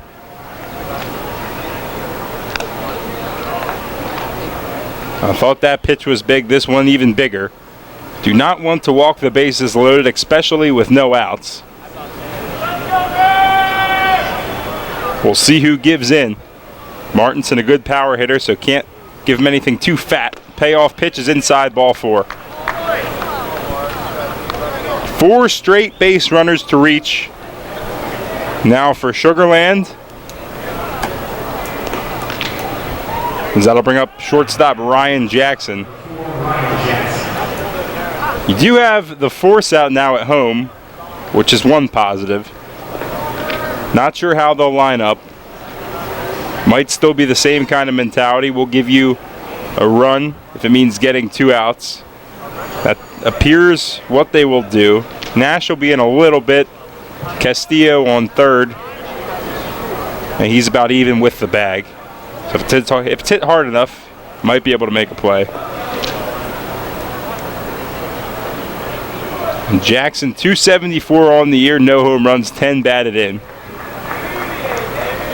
First pitch is swung on, and it's a flared right to Ryan Dent on the line drive, who runs the second to double up Martinson.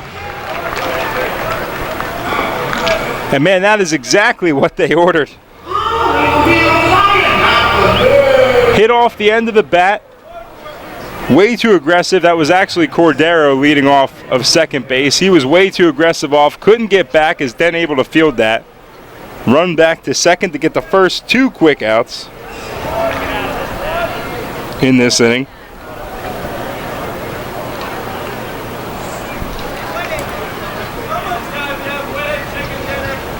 First pitch to the leadoff man, Taveras, is ripped through the hole at short and third. That'll be an RBI single.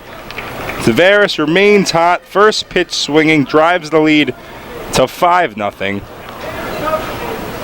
Tough break for Walter, who made a nice pitch to get the double play, but Taveras, a seasoned veteran, spent some time in the major leagues. Able to give his team an even bigger lead. Hit number 9 so far. Through 3 2/3 for the Skeeters. So we need another comeback. 5 runs was the deficit yesterday. First pitch in the dirt to Gian Santi.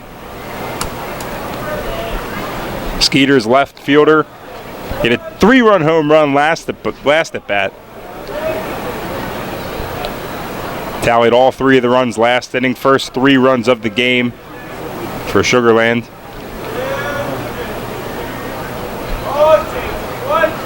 The 1-0 pitch is taken for strike 1. Fastball at the knees. Overall, Giansanti hitting at .245, 4 home runs, 23 batted in. Flew out back in the first to go along with the 3-run bomb. The pitch is swung on, popped way up. Castillo drifting in the foul ground. He'll have a read on it, gets under it, squeezes, and the side is retired. But the Skeeters do some more damage here in their half of the fourth. They string together 3 straight base hits and add 2 runs in the frame. The Revs will need another big comeback here in this series when we come back on Sports Radio 98.9 FM and 1350 WOYK.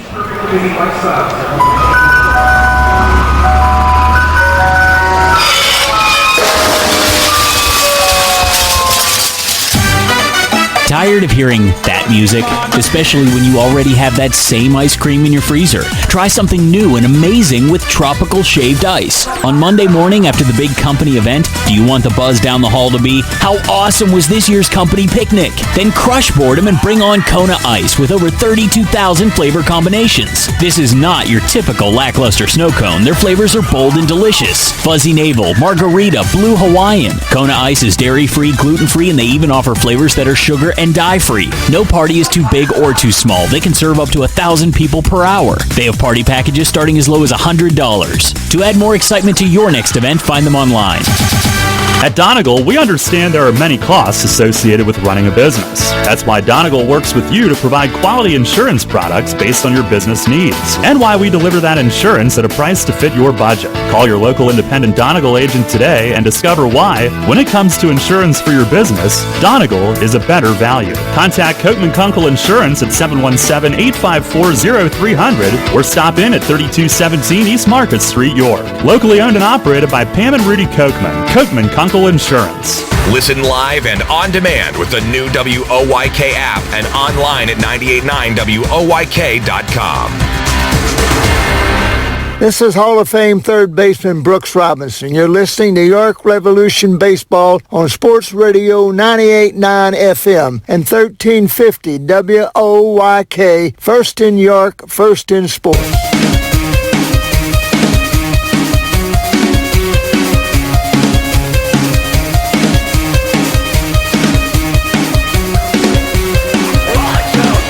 Bottom of the fourth inning here, Revs trail 5-0. Roy Merritt out for inning number 4. First man will faces J.P. Sportman. First pitch is taken low in the dirt for ball 1. Sportman again having a terrific month of June, batting just under 370. Average just below 300 on the year at 299. The 1-0 is check swing. Did he go? Yes, he did. Didn't look like it, but first base umpire Bill Reuter said he went around. That'll even things up at 1-1. Sportman was 3 for 5 yesterday with 2 doubles. The 1-1 is swung on and fouled back towards the Skeeters dugout. Looking to extend his 16-game hitting streak, in which he's batted .403 on over that time. That's a league high this year, 16. The 1-2. Swung on, hit towards the hole. It's short and third. Silverio tries to make the play, but he won't be able to. It'll be an infield hit for J.P. Sportman, extending the hitting streak to 17 games on the year, and giving the Revs a leadoff base runner in their half of the fourth. The man just staying hot. Getting hot at the right time, making the move from the leadoff spot down to the 6 hole. It's been nothing short of spectacular since he's been inserted there. That'll bring up Wellington Dotel. First pitch is high for ball 1. Dotel was 2 for 5 last night. Had a home run, 4 RBIs. He had a 2-run bomb, then a huge 2-run single to break a 6-6 tie. 1-0 pitch is swung on, hit towards the gap in right center field. It'll get to the wall. Moving to third now is Sportman. Will they send him? Yes, they will. Here comes Sportman. He'll score. Going to third is Dotel, and he's gunned out there. Lost some equipment on the way, but the Revs do tally their first run of the ball game on the RBI double from Dotel. Sportman was on his horse. Now batting your shortstop, number 17, Ryan. So the Revs are on the board here in the bottom of the fourth. Cut the lead to 5-1. Hit number 5 for York. Base is empty, 1 out. That'll bring up Ryan Dent. Shortstop today, 1 for 1 with a single. First pitch from Merritt is over for strike 1. Dent on the year, 234, 3 home runs, 16 batted in. Had the night off last night. The 0-1 is swung on and hit the center. Going back now is Tavares, still going back to the wall, and that one is off the batter's eye. Ryan Dent will take his time strolling into second. And it's back-to-back doubles for York.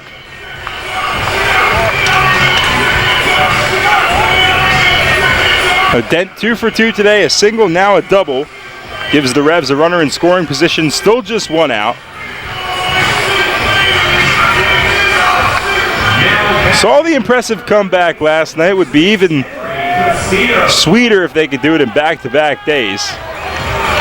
Bring up your 9-hole hitter, Henry Castillo. Always a luxury to have a guy that hits that well in that spot. Had the night off last night, was 2 for 5 in the series against Lancaster. Double and an RBI. The guy's been an extra base hit machine, has 23 of them out of the 47 hits he has all season.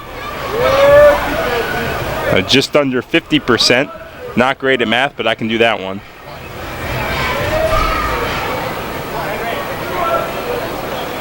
Dent takes his lead off second. Merritt looking in for the sign.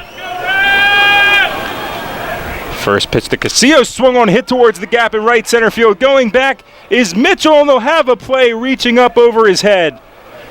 Jared Mitchell ranging over nicely right in front of the H.B. McClure sign in right. A loud out number 2 off the bat of Henry Castillo. It's been a killer so far in this series. Jared Mitchell defensively, offensively last night, tying the game on a 2-run homer.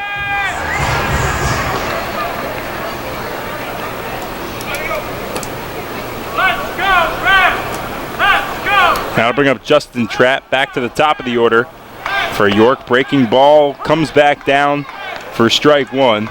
Merritt ahead 0-1.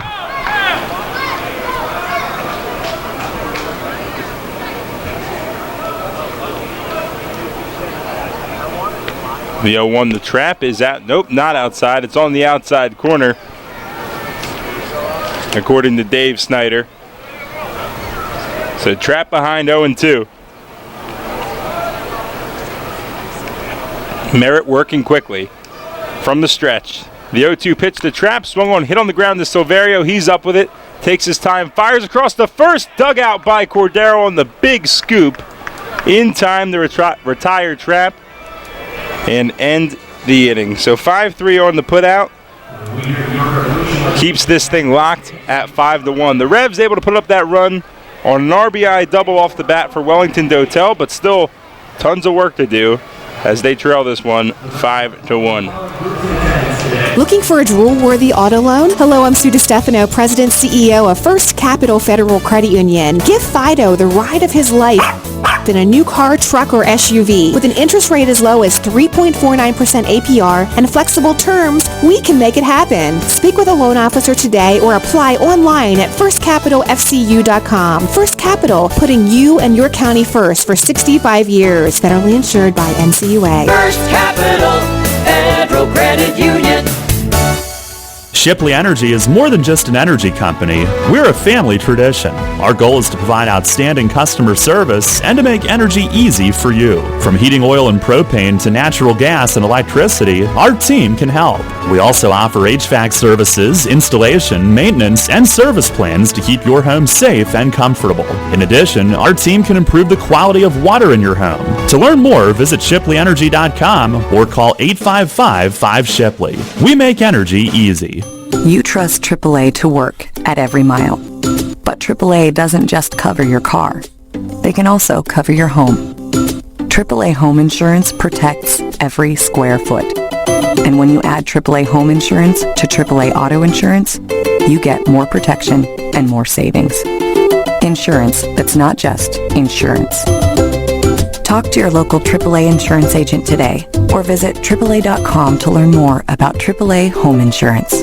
New FM signal, new website. Get features, live broadcasts, and on-demand game broadcasts and shows online at 989WOYK.com.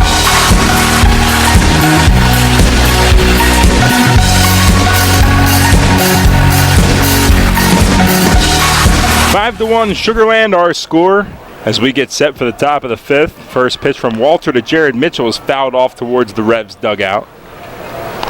Mitchell 1 for 2 today, singled back in the first. Hit a game-tying 2-run home run last night in the top of the 8th in his return to Peoples Bank Park. The 0-1 is inside. Ball flicked away from Tejeda. He wants a new one and gets it. Jared Mitchell got some time on Sports Center. The man that was drafted in front of Mike Trout. 1-1 stays high. I understand we had some time in that production, about 4 or 5 seconds of Peoples Bank Park shots. 2-1 is low. He falls behind 3-1. And Mitchell will do that too. Top 10 in the league in walks. Tied for the league lead in steals. The 3-1 is swung on, chopped over to Telvin Nash at first. He backhands it, gets it over to Walter covering. Did he get there in time? Yes, he did. An extremely close play as Mitchell got down the line quickly. Tried to assist Bill Reuter in making the call, put up the safe sign, and he has some stern words, I would presume, for him as he walks back to the dugout. But it is out number 1. 3-1 on the putouts. And that'll bring up Dennis Phipps, our Rudders K-man of the game. Would be doing me a pretty big justice if he could just go down swinging. I don't ask for much.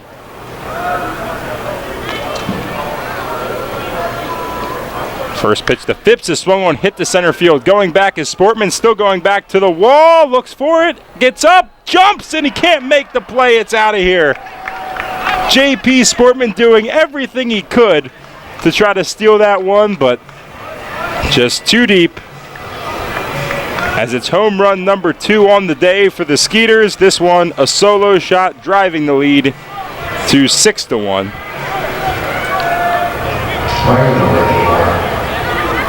Every time I try to do something fun or exciting. Rough go of it today for Corey Walter. No doubt his toughest start since joining the Atlantic League. First pitch to Stanley is upstairs for ball 1.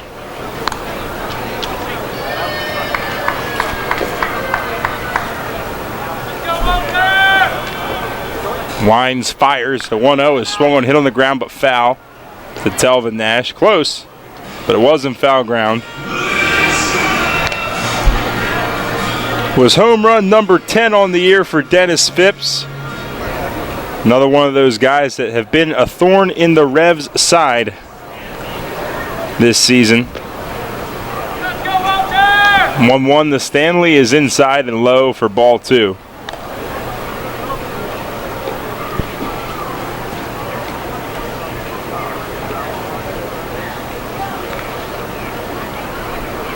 The 2-1 is swung on, popped way up. Off with the mask now is Tejeda as he looks to find it.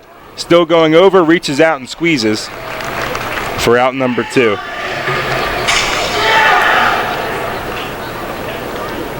Walby's ready down in the Revs pen. We'll see if Walter gets to face the last batter of this frame as he tries to go 5. Nothing out of the Revs dugout, so it will be Walter to face Silverio.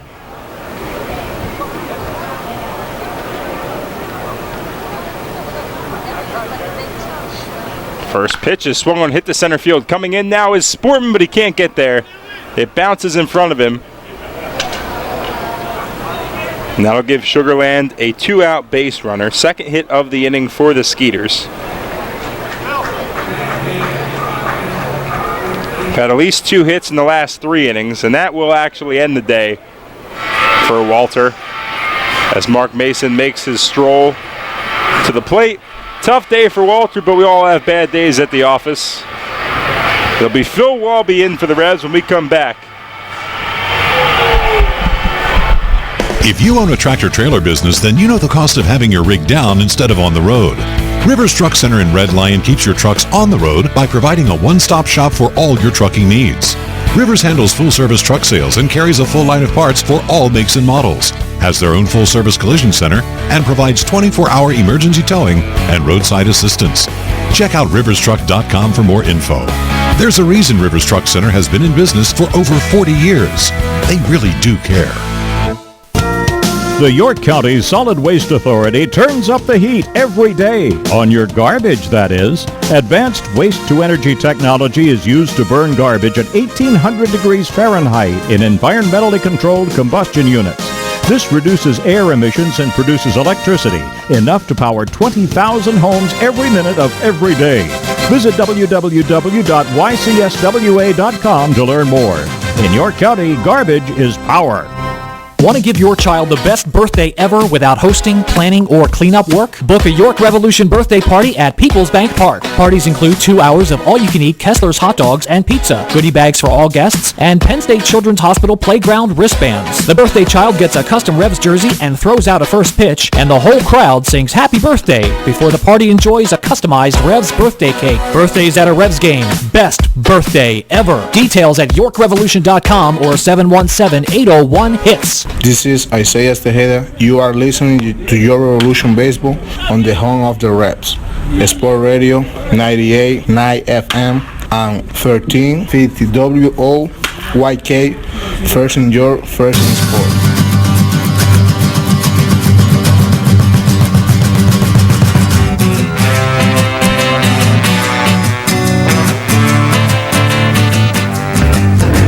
Well, if it's anything like last night, we have them right where we want them as the Revs trail 6-1.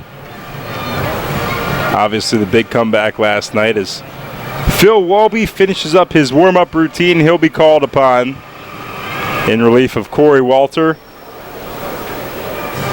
Walter went 4 2/3 innings, allowed 6 runs on 11 hits. They are all earned. Runner on first is also his responsibility. Pitching change brought to you by Maple Donuts.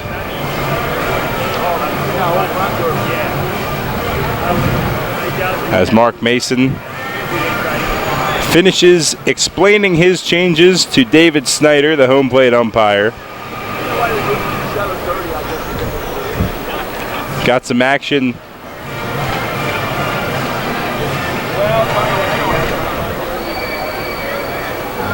Oh, it's a pinch hitter, actually.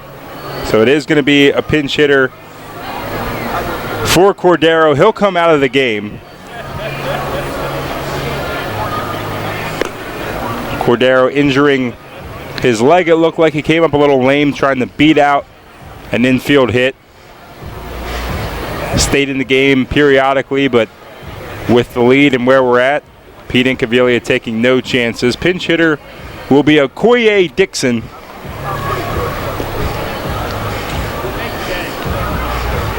Dixon last spent time in the Washington Nationals organization at Harrisburg, so not too far away.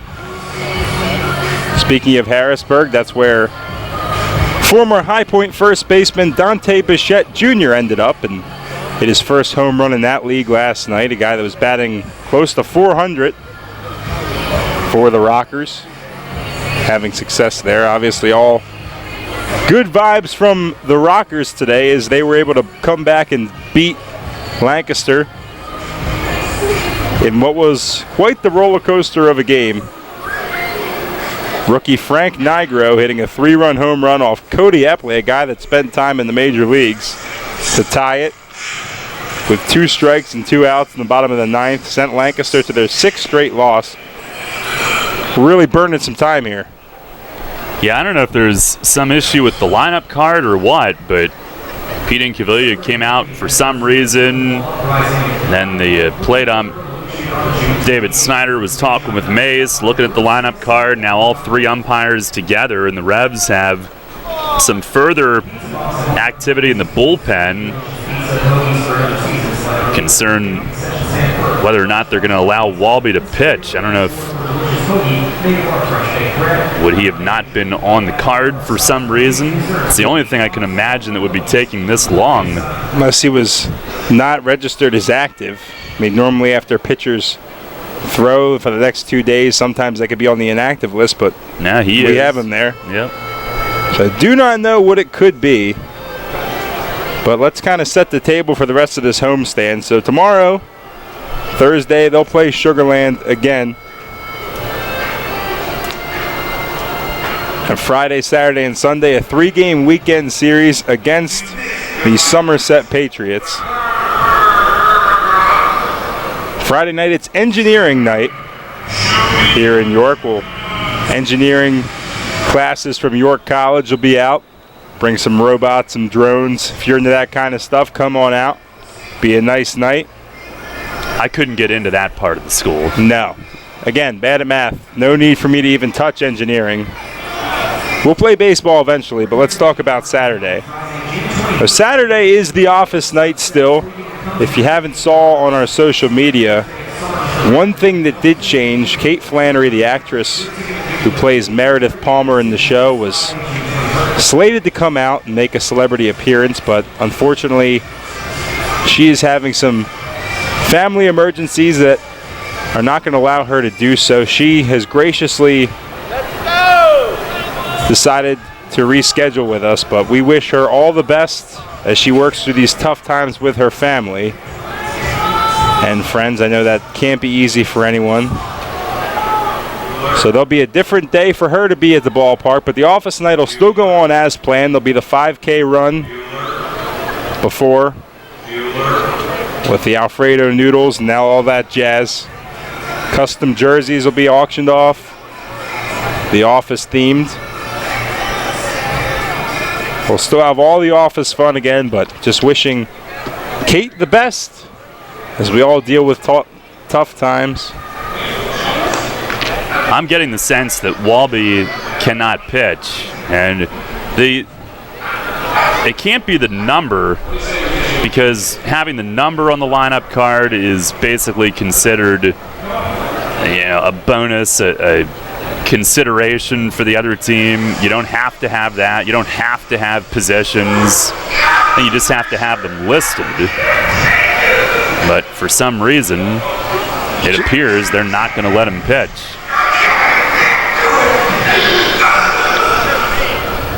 And this has caused quite the stir right now.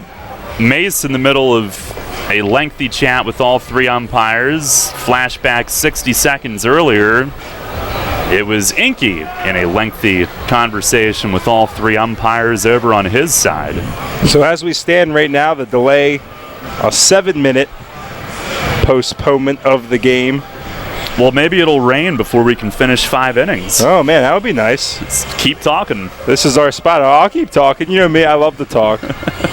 So that's Saturday. The office night's still on. It's also softball night. If you know any softballers, they can come out, enjoy the game, pre-game parade. Good night for them. Sunday, our normal Sunday family fun day presented by Wise Markets. Your normal pregame autograph sesh, some catch on the field. Kids run the bases and bring your four-legged friends, as it's a Bark in the Park day, as every Sunday is. That's brought to you by the East York Veterinary Center. Again, going back to the office night, they will have custom jerseys reminiscent of what Dwight Schrute, one of the main characters, wears. They're presented by PSECU, and they will benefit, all the proceeds of the sold jerseys will benefit the Children's Miracle Network. So get some good swag for a good cause here on Saturday. Rounding up Sunday, it's a crab feast. Crab feasts are always a lot of work here, but always fun, as we have finally reached the verdict, and that verdict is that Phil Walby cannot pitch. So after all that time, Walby can't pitch. No clue why. We don't know up here. But it'll be Julio Perez coming in to take over. And he will get his allotted time to throw some warm-up pitches. This delay will extend over 10 minutes now. Whatever Mace said to Walby, they ended up chuckling about it. Team gave him a big hand for, he didn't allow anybody to reach. No, perfect. A perfect frame for Phil Walby. But that was not something that the pace of play enthusiast probably loved here with that little delay. I'm sure they'll make a point to get him back in maybe as soon as tomorrow, but I'm trying to see if I missed anything. There's fireworks on Saturday too, as there's a lot per Hughes. So I'm pretty sure I covered everything. The Crab Feast, June 23rd, the first of a couple that we have here at People's Bank Park. There'll also be some Toy Story character appearances. Buzz and Woody, I'm told, will be here. Won't be Tim Allen, but who cares? Kate Flannery, they are working to reschedule. That's what we will call our office night rerun. Syndication. Yes. But everything else involving that night still on as scheduled. Revs will be wearing those sweet jerseys. The sweet stitches of the Shroot Man. Have you watched The Office? You had to see it in like passing, right? It's one of those shows you can't miss. Oh, no, I would make a point to either be there or DVR it every single night. Oh, really? That was one of your shows? That was one of them. I used to have 5 or 6 shows, and they all went away within a couple years, and now I have none. Well, that's good. There's a depressing tale. The Office is like the perfect show to put on when you're kind of paying attention. You're kind of hanging out. I watched the Christmas Day marathon of it this year over and over. That's fun. All right, well, believe it or not, we're going to play baseball again. Okoye Dixon, pinch hitting for Albert Cordero, steps into the plate.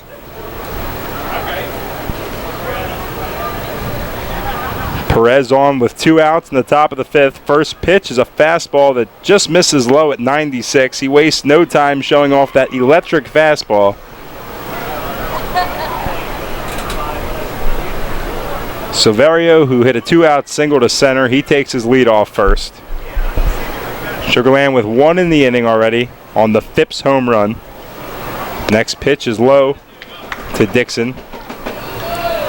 And it's 2-0.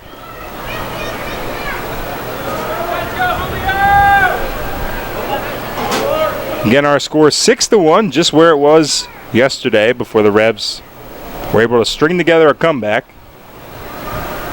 11 hits for Sugarland, just 6 for York. The 2-0 is high for ball 3. A tough start for Julio as he fires 3 out of the zone.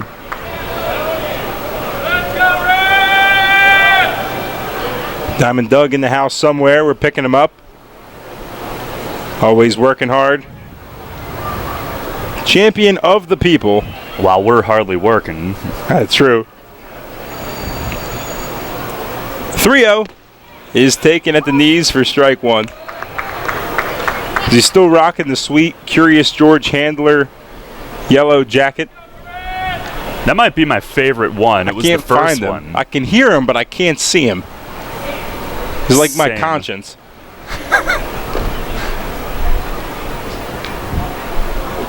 The 3-1 is swung on and popped foul down the third base line and out of play. He's in gray now? Red. Oh, I see him now. I got him. He's in that burgundy kind of red. Oh, yeah. There he is, clapping. All right, we picked him up. That's your Diamond Doug update for the day. Always keep an eye on him.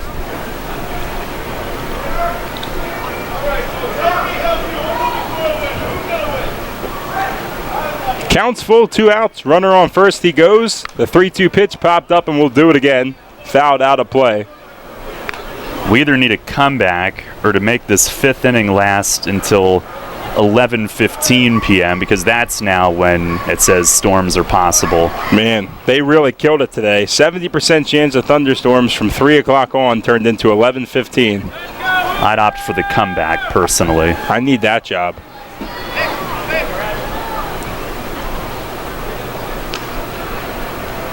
Runner goes. The payoff pitch is swung on and missed. He puts him away.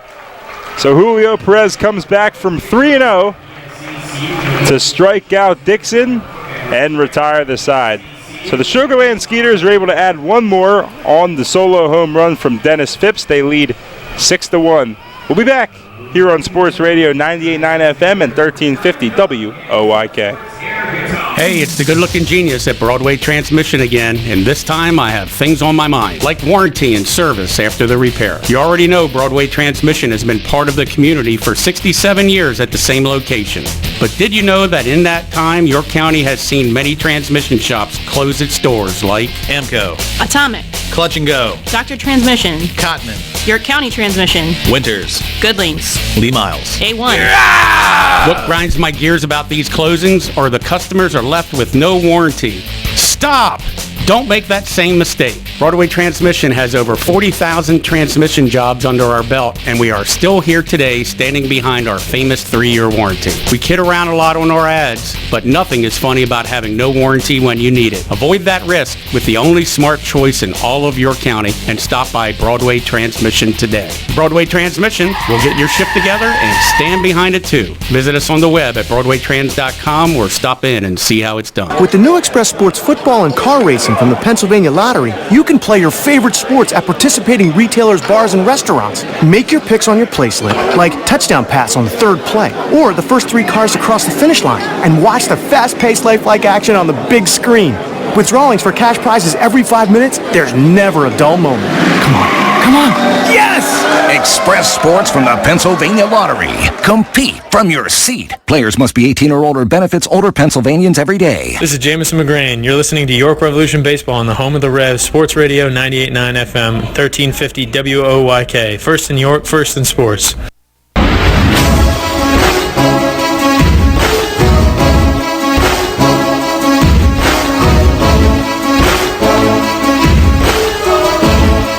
Bottom of the 5th inning, we have some defensive changes for Sugarland with Cordero coming out. Anthony Giansanti comes in to play first base from left field, and Okoye Dixon will stay out to play left. New pitcher for the Skeeters is number 18, Carlos Pimentel, a right-hander. 2-1 on the year, a 1.35 ERA. He's only pitched 6.2 innings, though, or 6 2/3 innings, I should say. Game number 5 for him. First man will face is Angeles Nina, second baseman. He's 0 for 1 today with a walk.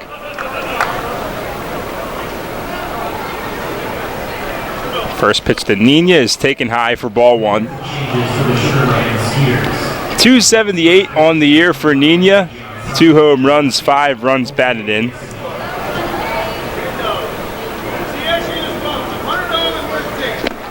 The 1-0 is taken on the outside corner. Fastball to even things up. First year in the Atlantic League for Pimentel. Or second, I should say. Played with the Ducks last year. First season with the Skeeters, as the 1-1 pitch is outside.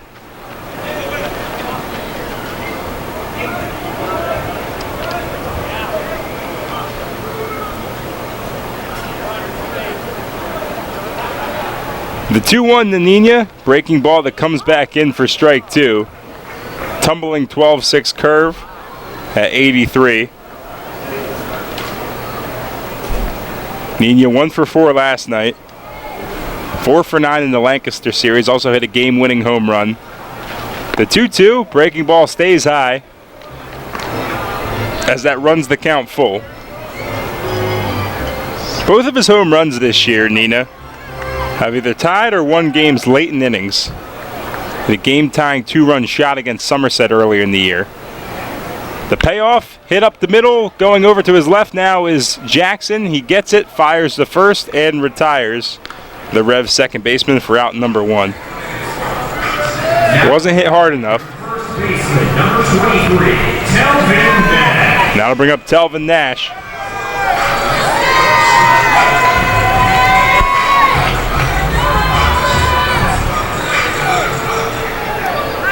Nash still looking to put the ball in play today. He's 0 for 2 with 2 strikeouts. 265 on the year, 15 long balls, 35 runs batted in. First pitch to him is taken for strike 1. Couple close calls for strike 3 so far on the ledger for Telvin. Had some words and some nonverbal communication to Dave Snyder behind the plate. The 0-1 is in the dirt, scooped up by Stanley, evening the count at 1-1.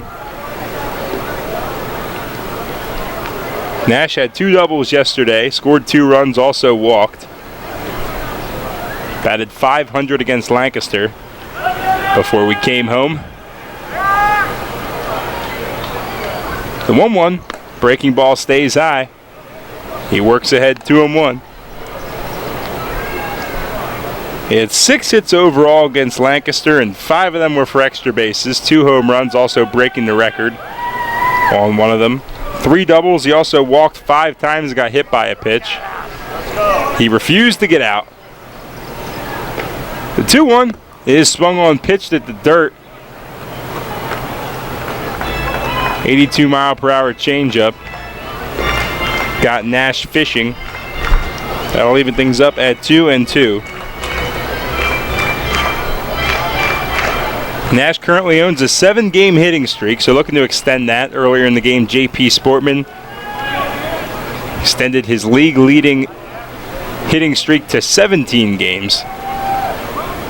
The 2-2 is taken for strike 3 as Nash is retired for the 3rd time via the looking strikeout.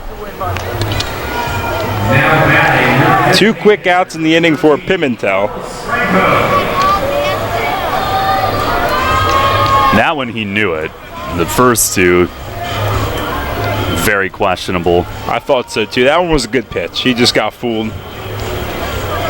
Tough day so far for him. Still has a couple more at-bats left. I'll bring up Carlos Franco, the designated hitter today. Swings at the first pitch, fouls it back to the screen for strike 1. 1 for 2 on the day is Franco.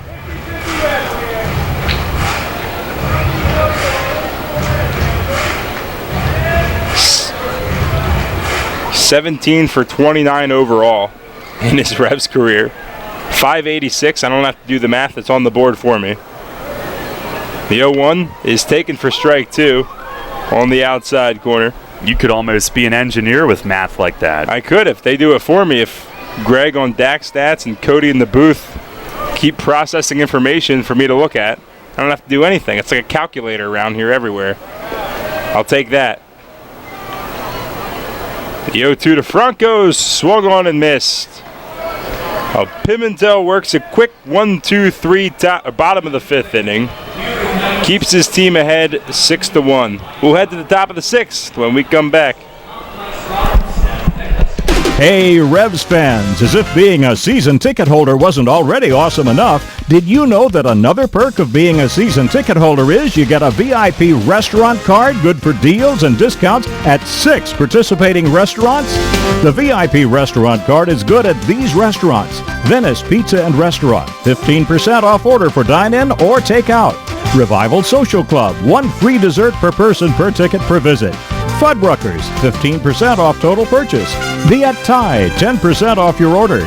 Friendlies, 20% off your order. And Iron Horse York, 10% off your entire meal on home game days and $5 off entrees on non-home game days. Lock in your 2019 Rev season ticket plans today. Call 717-801-HITS or visit YorkRevolution.com. Great baseball, great fun, and a VIP restaurant card? Now that's Revs time. When you work with an independent insurance agent, you put the power of choice to work for you. Independent agents know several companies and their coverages, which means more options. And because companies like Donegal Insurance Group use the independent agent system, you not only get quality insurance, you also save money. The independent insurance agent system. Discover the power of choice. Contact Kochman Kunkel Insurance at 717-854-0300 or stop in at 3217 East Market Street, York. Locally owned and operated by Pam and Rudy Kochman. Kochman Kunkel Insurance. This is JP Sportman. You're listening to York Revolution Baseball on the home of the Revs. Sports Radio 98.9 FM and 1350 WOYK. First in York, first in sports.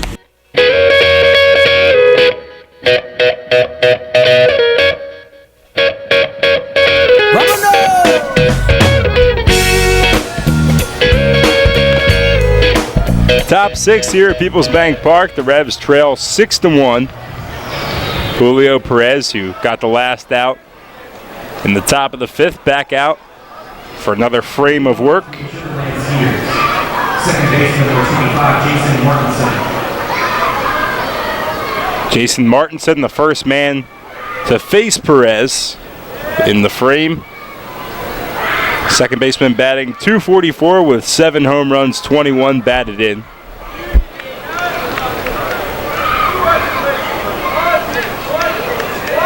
Perez looking for the sign from Tay, now gets it. First pitch, fastball over, right down the middle at 95 from the Revs right-hander. Game number 25 for Perez. Gotten a lot of work in. The 0-1, breaking ball over for strike two. Good mix. As he's keeping Martinson on his toes. 1-2 overall. He has 4 saves on the year, an ERA of 4.24. Next pitch is swung on a miss. Blew a fastball right by him. 98 on the gun from Perez. Some electric stuff from him. Back-to-back Ks since entering the game last inning. Seen him touch 99 here on our radar gun. That one at 98 still equally as impressive. Now to bring up shortstop Ryan Jackson. 1 for 2 on the game with a single. First pitch is outside and high for ball 1.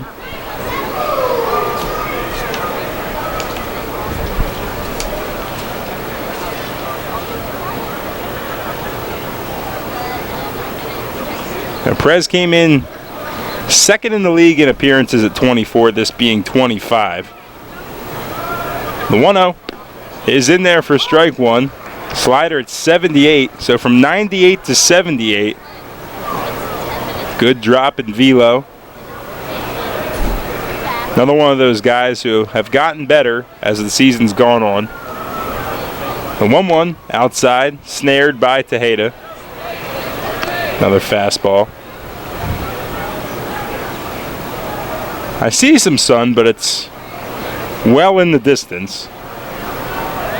Still some pretty firm cloud cover here, but as Darryl alluded to last inning, we're not supposed to see any of the wet stuff until after 11. The 2-1 swung on popped foul over our heads and over the skybox level to even things up at 2-2. A chance for Julio to strike out 3 in a row. No doubt has the stuff. Jackson 271 overall, no home runs, 10 batted in. The 2-2 is in the dirt, so that'll run the count full.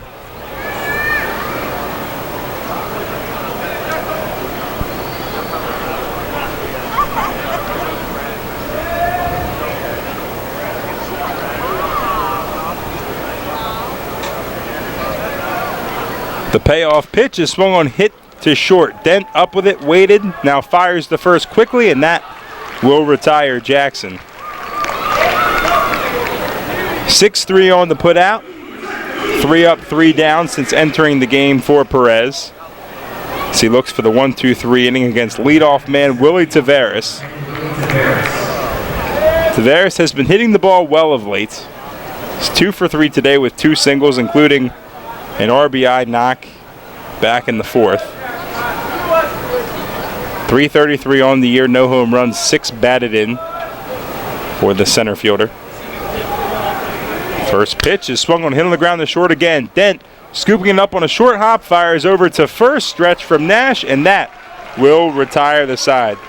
So Julio Perez comes in, gets out of trouble in the bottom of the 5th, and works a 1-2-3 top of the 6th. We'll head to the bottom half. Revs trail 6-1.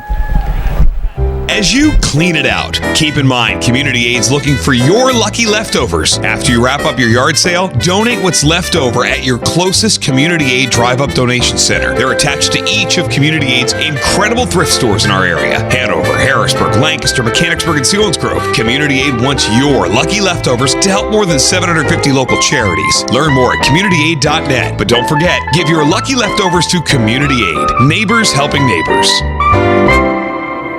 Are you on your way to work right now? Trudging along and heading to the same job you're just not too enthused about any longer? Hearing this ad might just mean it's your lucky day. Give your career a reboot with the York Post Office. The York Post Office is now hiring rural mail carriers. Work in a fast-paced, dynamic environment. Hiring for non-career positions with career eligibility. Starting at $17.78 per hour with all eligible for health benefits. Suitable vehicle for delivery is required on some routes. Get your foot in the door on a new career today. Apply online at USPS.com. Sports injury? Walk into WellSpan Urgent Orthopedics for immediate care. No appointment is ever needed. Our orthopedic and sports medicine specialists are here to treat you. Visit wellspan.org/urgent orthopedics today for hours at our York and Hanover locations. This is Justin Trapp. You're listening to York Revolution Baseball on the home of the Reds, Sports Radio 989 FM and 1350 WOYK. First in York, first in sports.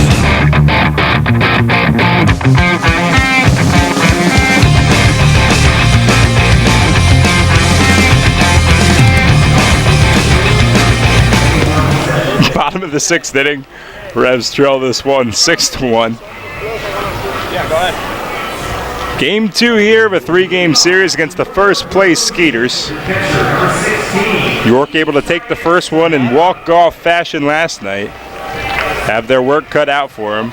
Speaking of last night, the hero, Isaias Tejeda, who drilled a single with runners on second and third, down 1, to win the game for York in the bottom of the 10th. Gotta interact.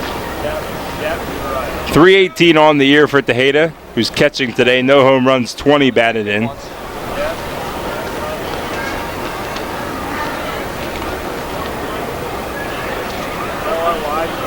Pimentel still in the game for Sugarland in relief of Roy Merritt.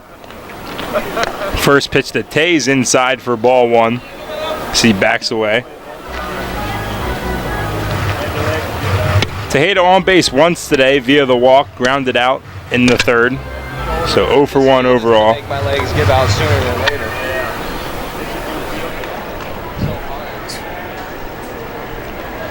The 1-0 swung on and missed. Big pitch in the dirt. Huge swing from Tejeda. It's just really hard.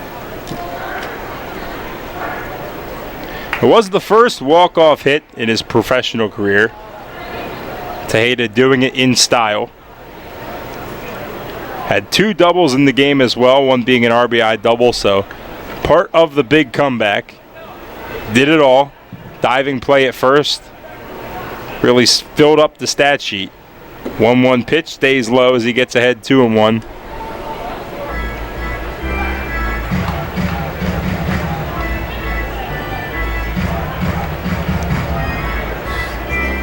Guy that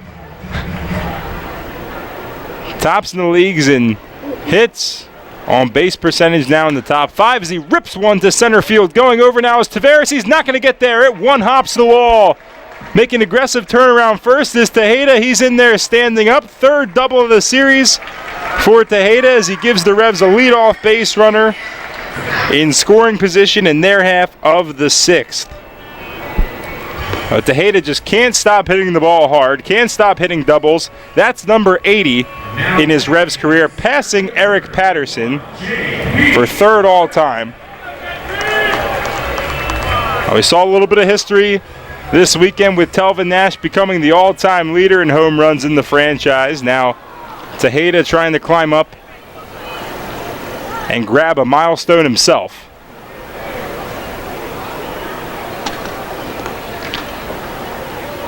Now to bring up J.P. Sportman. First pitch to him's taken all the way for strike 1.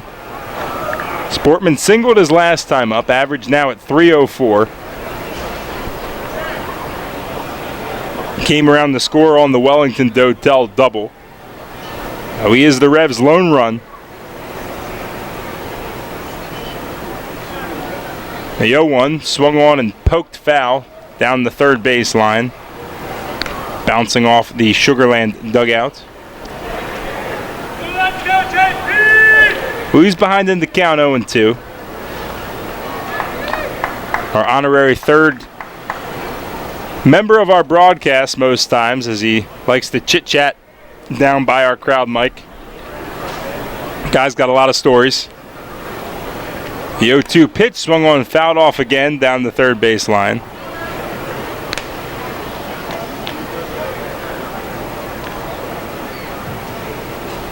Born in New York, but now resides in California. So a whole new weather pattern to deal with.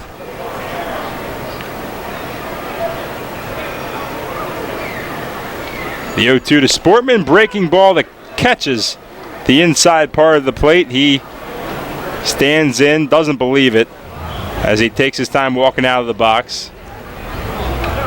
Now batting your right. So he's retired on the strikeout. First out of the inning for the Revs. Another tough pitch. Did look like it caught some part, maybe a little bit of the inside half of the plate. But Sportman sat down. That'll bring up Wellington Dotel. He doubled the score Sportman his last time up.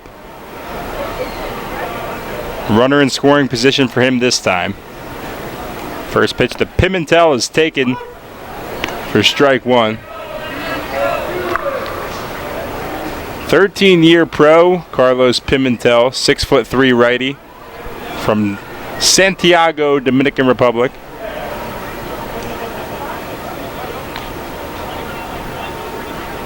Dotel calls time, steps out of the box. Quicks to the tongue. Now he stands in. Pimentel comes set, looks back at second. The 0-1 to Dotel is a breaking ball that stays high. Guy's got some good break on that pitch. Dotel thought it was a fastball coming in, but it cut back down. ERA just over 1 at 1.13. The 1-1 to Dotel, swung on and hit the opposite way. Going back now is Mitchell, still going back to the track, but he'll have enough space as he gets over and squeezes for out number 2. Tejeda tags up, he'll move to third. Just got under that one a little bit, did Dotel. Now I'll bring up Ryan Dent. He's 2 for 2 on the day. Singled in the second, then doubled back in the fourth. A third hit of any kind will plate Tejeda. Don't have to get all the runs back at once, but got to start to come back soon.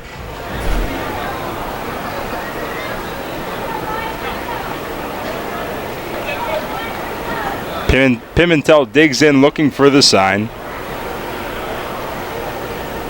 The first pitch to Dent is inside for ball 1. Dent on the year overall, 241 average, 3 home runs, 16 batted in.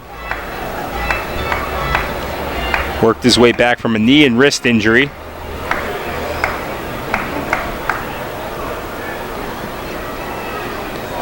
The 1-0, breaking ball, that's high as well.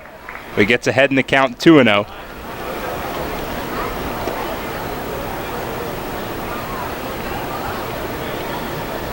The Revs have been killing it in the double department. Dent's got one, Dotel's got one, Tejeda has one as well. Have 33 in their last 8 games, now 36 in their last 9 as the 2-0 fastball gets over for strike 1.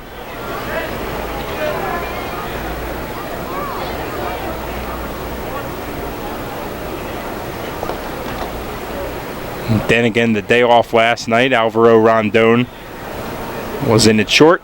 The 2-1 breaking ball stays high. Den ahead 3-1. Now we'll see who gives in here. Haven't seen a ton of fastballs from Pimentel. A lot of breaking stuff.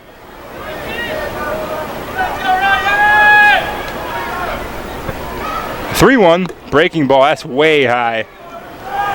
So Dent will take his base. It'll put runners on the corners with 2 outs for Henry Castillo. Castillo has the ability to change the game with one swing of the bat. He's got 6 home runs, which is crazy to think about for a guy that's batting 9th. guess not crazy to think about, but when you factor in he's batting .290 with 22 RBIs, that's what makes it crazy. Plenty of guys can bat .130 with 6 home runs from the 9-hole. But not Henry. Switch hitting third baseman, batting from the left for the first time today. Swings at the first pitch and pokes it foul down the third base line and out of play.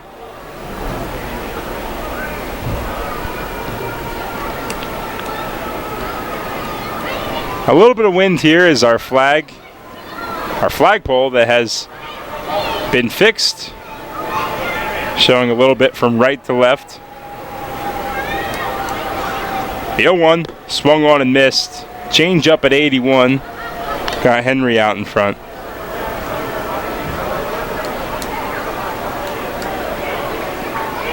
Oh, he's behind 0-2. Tejada on third. Den over at first. 0-2 the count to Henry Castillo. He calls time.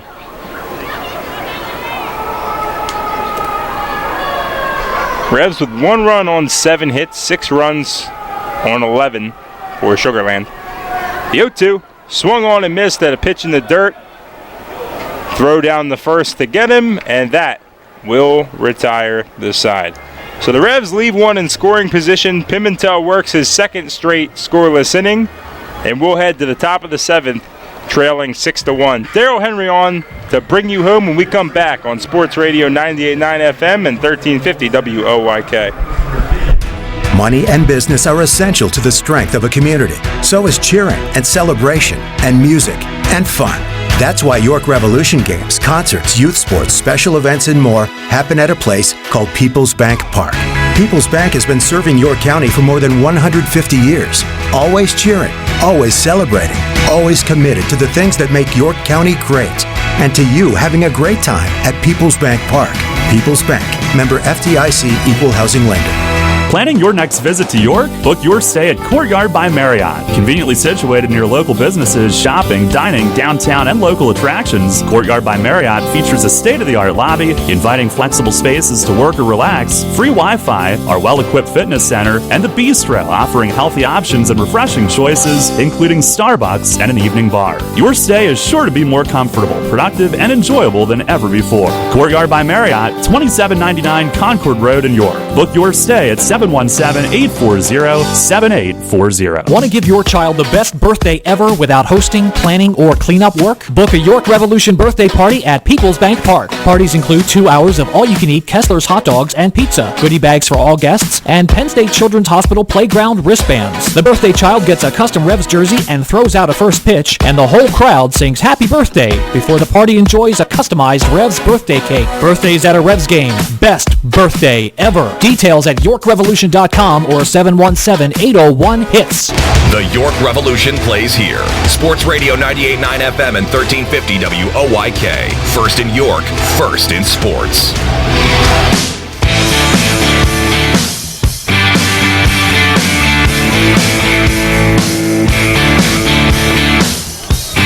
Head of the 7th, it is 6-1 Sugarland, trying to end the Revs' 7-game winning streak tonight. Left-hander Orleni Quiroz is the new pitcher.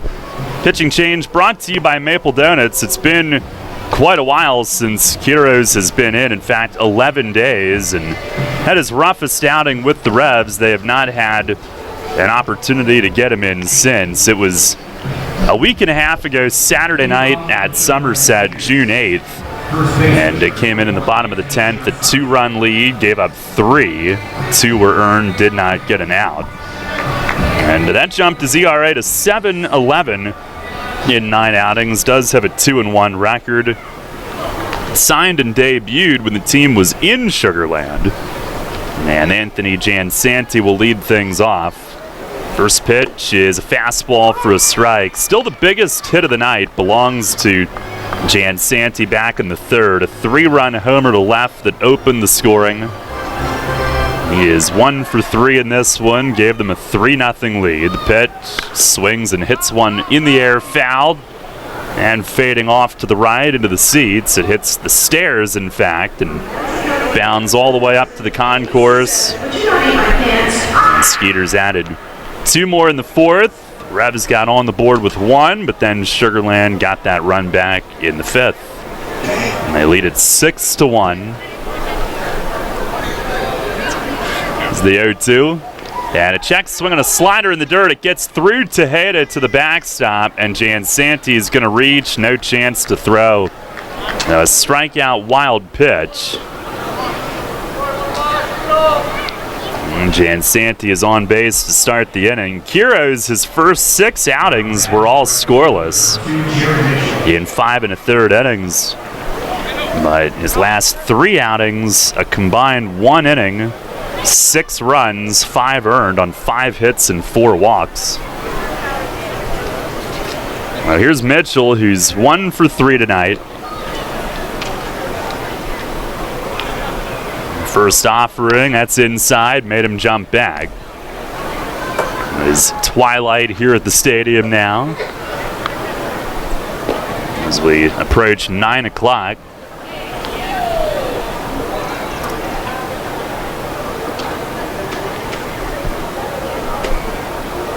On the 1-0, fastball, strike called on the outside corner. Our York Mitsubishi out-of-town scoreboard tonight. Playing 2 in New Britain. Southern Maryland won the first one 7-3. Darrell Thompson the winner. He's now 3-6. Pitch. Fastball just missed low. David Snyder flinched. Didn't call it. Anytime the plate ump flinches, one side or the other is going to be upset, as they know it was close enough to at least be considered. And they're underway in the second game in Connecticut. Blue Crabs up 1-0 in the second inning. On the 2-1, swinging its foul back over the roof. Somerset last night beat Long Island to pull into a first-place tie. They lead in the 5th inning tonight, 3-0 in Jersey. Those 2 teams enter the night tied for first. Patriots winning 4 straight to get there. The Ducks losing 3 straight. High Point earlier today, they won, and they entered the day just 2.5 back. As Nina throws some debris away from second toward the Revs dugout. And now Quiroz ready. 2-2, runner goes. It's down low, a slider throw from Tejeda, and Dent, a sliding tag attempt, can't get him. Stolen base for Jansanti, who takes his 8th bag in 9 tries this season. The throw sailed a bit. Dent coming across the bag, trying to catch and sweep back, but couldn't get a piece of him. A runner at second with no outs. Full count on Mitchell. Tonight is 1 for 3. Jansanti was struck out but reached on the wild pitch, and now is at second base after the steal. Quiroz has his sign from Tejeda. And the payoff pitch, swinging, he pops it foul down the left field side and out of play. Wrapping up our York Mitsubishi out-of-town scoreboard. The win earlier today, High Point's 4th in a row. And at the moment, within 2 games of first, they're in 3rd in the Liberty. And they came back down 3, bottom 9. Frank Nigro tied it. 2 out, 2 strike homer, 3-run shot. They won it in 10, 8-7 against Lancaster. Pitch, it's up high, and Mitchell walks. So the first 2 reach here in the top of the 7th inning. One was struck out but reached on a wild pitch. The next one walks. And here is Dennis Phipps. He's 1 for 3 tonight, homered in the 5th. JP Sportman gave it everything he had, a drive over the LED lights in left center, over the Rudders red, because this is the K-man tonight. Quiroz stares back, fires, and a swing and a pop-up. And this will be an infield fly rule if fair. Nash drifts into foul territory and squeezes just wide of the bag. That's out number 1. As Phipps is retired, Sportman made a great effort in the home run, trying to go up over the LED lights. Brett, you picked the pop-up man again. Again, I don't know what this happens, This is why I don't chase the numbers. He strikes out 4 times last night, and I get 2 in my head. And I'm like, okay, yeah, he's going to do it again today. And now we're here. And I got maybe one more at bat if I'm lucky. Hopefully not. When will you ever learn? I don't know. There's a lot of lessons that I've made mistakes, and I continually go back to the well, so maybe I won't learn. There's Cody Stanley, drives the first one in left center. Sportman coming over, it keeps slicing away from him, down for a hit.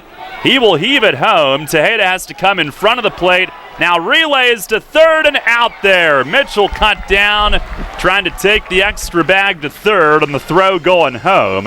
Jansanti does score, though. It's an RBI single for Stanley, and it's now 7-1. Well, he hit that thing toward the other way, the opposite gap, and Sportman in pursuit, but it just kept fading further and further away from him with the slice. Got down for a hit, and he's going hard to his right, has to stop, plant, and try to throw home. Not easy. And Tejeda had to come out in front of the plate. Good read to cut down Mitchell at third. And here is Silverio, who fouls the first one way out over the roof on the first base side. So it's Sportman's 6th outfield assist. It goes 8-2-5 on the out. But now a 7-1 game. Stanley's still at first base, his second hit. Skeeters with 12 as a team now. And a breaking ball down and in. Off Tejeda over to the left, and Stanley will advance on a wild pitch. It's the second wild pitch this inning. First one, the most costly variety of wild pitches, allowing a batter to actually reach when Jansanti had swung at strike 3, but it got away. And his run has scored. Silverio 3 for 3 tonight. 3 singles, a run scored. And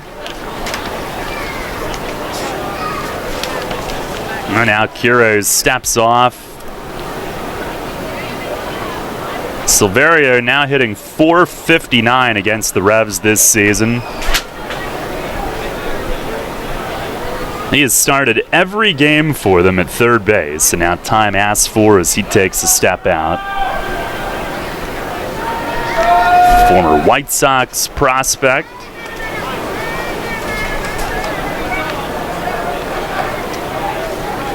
Stretch from Quiroz, the 1-1. Fastball missed the outside corner, 91 on it. Silverio, a mid-season ad for them last year. He signed in July last season, hit .310 with 8 homers. Holding down third base for them. In the postseason, he hit .326 as they went on to win it all. 2-1. Breaking ball, grounded foul down the third base side. Had 5 years in the White Sox system, making it to AAA. 2 years in the Red system, also reaching AAA.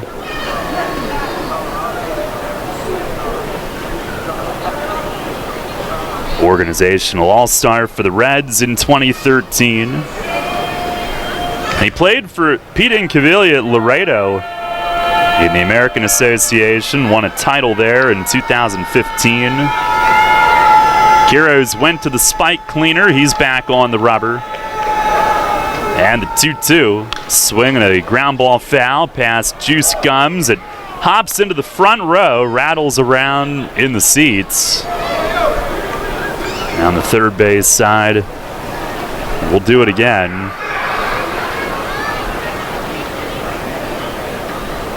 Silverio also some time in Mexico. And has played some shortstop in his career, but mostly third base. Stretch from Quiroz, another 2-2. And it's right there for strike three. Silverio knew it right down the middle and could not pull the trigger. First time he's been retired all night. 1 run scores on 1 hit. 1 man left. Stretch time here at the bank. It's the Skeeters 7 and the Revs 1. We went to other stores and compared theirs to ours. We compared quantities, we compared quality. From cereal to celery, from sushi to salad.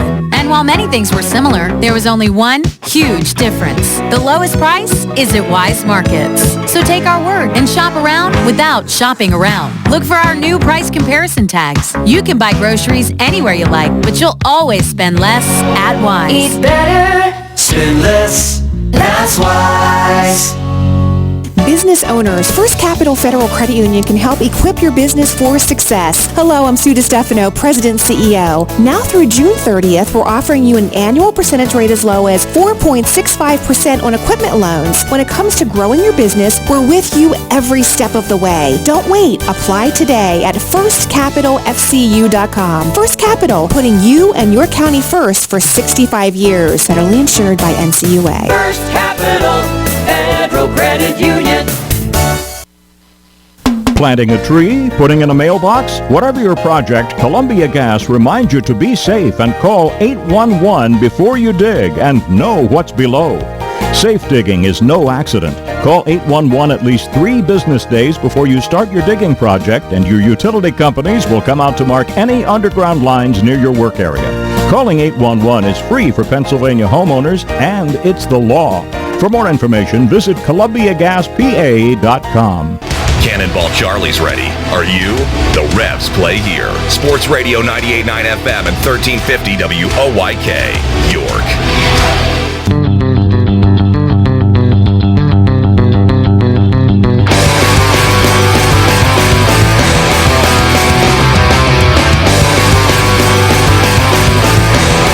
At the bottom of the 7th, 7-1 Sugarland, as the win streak might be on its final legs, but we shall see. Still 3 innings to go. Right-hander Gene Machi is the new pitcher. Pitching change brought to you by Maple Donuts. The burly right-hander works from the stretch. Justin Trapp leads off. First pitch misses high and away. Trapp tonight 0 for 3. He is in the leadoff spot. Rondon a night off. 1-0. And that's over for a strike. This is the 9th time the Trapp has led off. Revs have also used Sportman, Skelton, Rondon, and Casilla in that spot. 1-1. Slider, that bends low. Trapp, Nina, and Nash coming up. Revs have averaged 7.5 runs the last 10 games, held to 1 run so far tonight. Pitch. It is lined to left center and hit deep into the gap, and it is down in 1 hop against the wall. Trapp into second, a stand-up double. And the Revs, of their 8 hits tonight, 4 have been doubles. Last night they hit 7, the most by any team in the league in a game this season. And 1 shy of a Revs franchise record last night. They lead the league with now 121 doubles on the year. That'll bring up Angeles Nina, who's grounded out twice tonight, walked once. Trapp at second, nobody out here in the bottom of the 7th. And Machi with the pitch. It's bounced foul down the third base side. We haven't found out yet. I don't know. When are we going to find out? Probably after the game. We'll talk to them. Machi 2-1, a 5.82 ERA in 22 outings. Yeah, we haven't heard anything yet. Opponents have hit 341 against him, though. Here's the 0-1, and it's bounced down toward Polo again and foul. I got you. We'll figure it out. Machi 21 2/3, 29 hits, 5 walks, 12 Ks.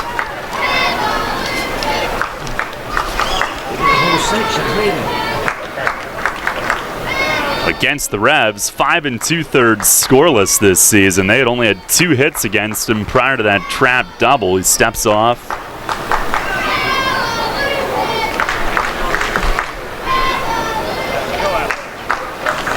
And now time asked for as Nina backs out, tired of waiting. Been one heck of a pace to this game tonight.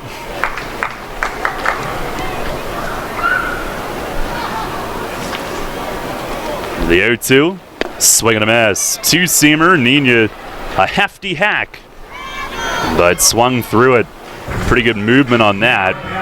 Only registered in the mid-80s, but looked like it had sink and run to it. So one down, here's Talbot Nash, who has had a frustrating night. 3 at-bats, 3 times caught looking, 2 that he hated, and 1 that he knew was there last time. Pimentel, the pitcher of record, Merritt only went 4. And the first pitch from Machi, big swing and a miss, a slider. Machi, 37 years old. He's a 17th year pro. As is Gomez, who's now 41. Saw him last night. Machi joined Sugarland second half last year after pitching in Mexico to begin the season. Fires, and that's in tight. With Diablos Rojos del Mexico, Mexico City. And then last year with Sugarland had a 0.84 ERA. Here's the 1-1. Swing and a miss. He got Nash to reach. Machi, 5 years in the majors. The Giants, 2012 through 15. Was on their playoff roster when they won it all in 2014. Most recently in the majors 2 years ago with Seattle. Set at the belt, fires, swinging a ground ball, rolled towards short. Trap will break for third. Jackson at short is up with it, throws over to first. And Nash hit it down toward the end of the bat. Frustrating night for him. Trapped to third with 2 outs. And here's Carlos Franco, who tonight is 1 for 3, singled off the nemesis in the first inning. Machi, during that 2014 championship run for the Giants, their 3rd in 5 years, led them with 71 appearances, had a 2.68 ERA that year. And now fires, swing and a miss, a slider. He's also been up with Boston. Major leagues, 13-2, 3.38 ERA, 6 saves. Been a very good reliever at that level. The 0-1, and it dives down and away. Like a sinker, maybe even a split that he throws. Revs down 7-1 in the 7th. The winning streak, which stands at 7, is in jeopardy. Pitch is poked on the ground, a chopper left side. Jackson charging in from short over to his right, throws across his body, and it's in time at first. That will end the inning. The leadoff double for the 2nd straight inning. The Revs have a leadoff double that they cannot plate. And for the 3rd time in the last 4 innings, they double before an out, and that double does not score. No runs, 1 hit, and 1 left. We go to the 8th. Still 7-1 Sugarland. Home of the judgment-free zone, Planet Fitness is your home away from home plate this baseball season with 2 convenient locations in York. Planet Fitness offers a clean, comfortable environment, tons of cardio and strength equipment, free fitness training to all members, and extended hours for those early risers or late-night treadmill triumphators. And best of all, you get all this for just $10 a month. Join in club or online at planetfitness.com. Facing a legal issue can be a frightening time. What's my course of action? How do I know who to call? Fortunately, the York County Bar Association makes it easy. Now, you only need to make one call to find the right lawyer for you. Call the York County Bar Association and let us help you find the right lawyer with our Attorney Connection Lawyer Referral Service. Just call 854-8755 or visit yorkbar.com. Don't hesitate in getting the help you need. Contact the York County Bar Association and let us help you find the right attorney at the right time. You trust AAA to work at every mile. But AAA doesn't just cover your car. They can also cover your home. AAA Home Insurance protects every square foot. And when you add AAA Home Insurance to AAA Auto Insurance, you get more protection and more savings. Insurance that's not just insurance. Talk to your local AAA insurance agent today or visit AAA.com to learn more about AAA Home Insurance. This is Melky Mesa. You listen to Your Revolution Baseball on the home of the Reds, Sport Radio 98.9 FM and 1350 WOYK. First in your field and sport.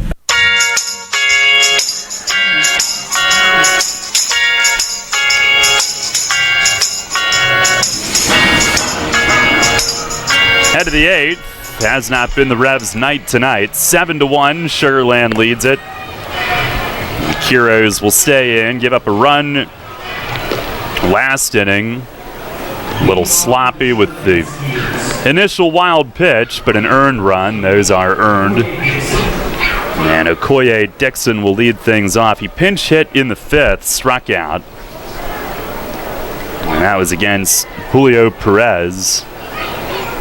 There was some speculation that perhaps that delay on the field had to do with when Dixon was announced and if that would eliminate Walby's requirement to face three hitters. First pitch is swung on and fouled back, but we have not gotten anything from the field yet. We'll find out after the game as to what that lengthy stoppage was back in the fifth. Dixon recently added. Heroes kicks and fires and a swing and a foul over the first base side and out of play. He came in hitting 182.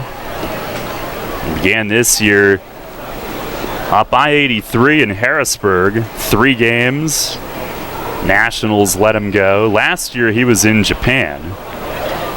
He was in the majors 2 years ago with the Dodgers. 7 games played. Pitch is down low, a slider.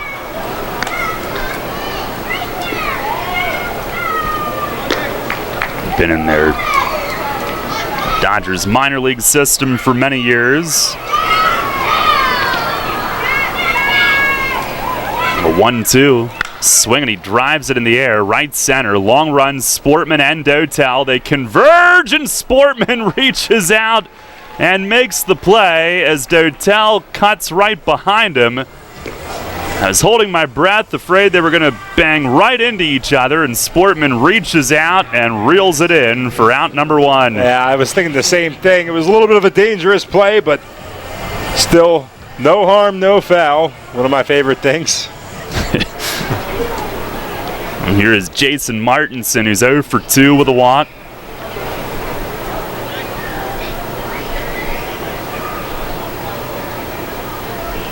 Heroes trying to give the Revs at least 2 innings tonight.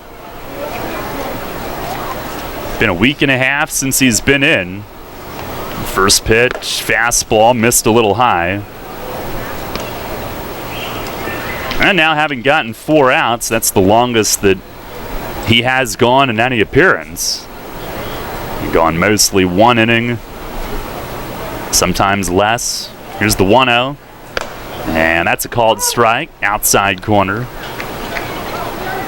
You do see a lot less of the third of an inning relief lines now with the new rules in play. 1-1. Swinging a line drive, straightaway center, right at Sportman, who's back a step and now adjusts to the ball slicing and makes the catch for out number 2. 2 up, 2 down here in the 8th inning. Tomorrow night, it'll be Mitch Atkins in what'll be a rubber match if the Revs don't come back here. Right-hander Dallas Beeler for Sugarland. 2 starters with ERAs under 3. tomorrow night. Here's Jackson, 1 for 3, infield hit and a run scored. And time asked for.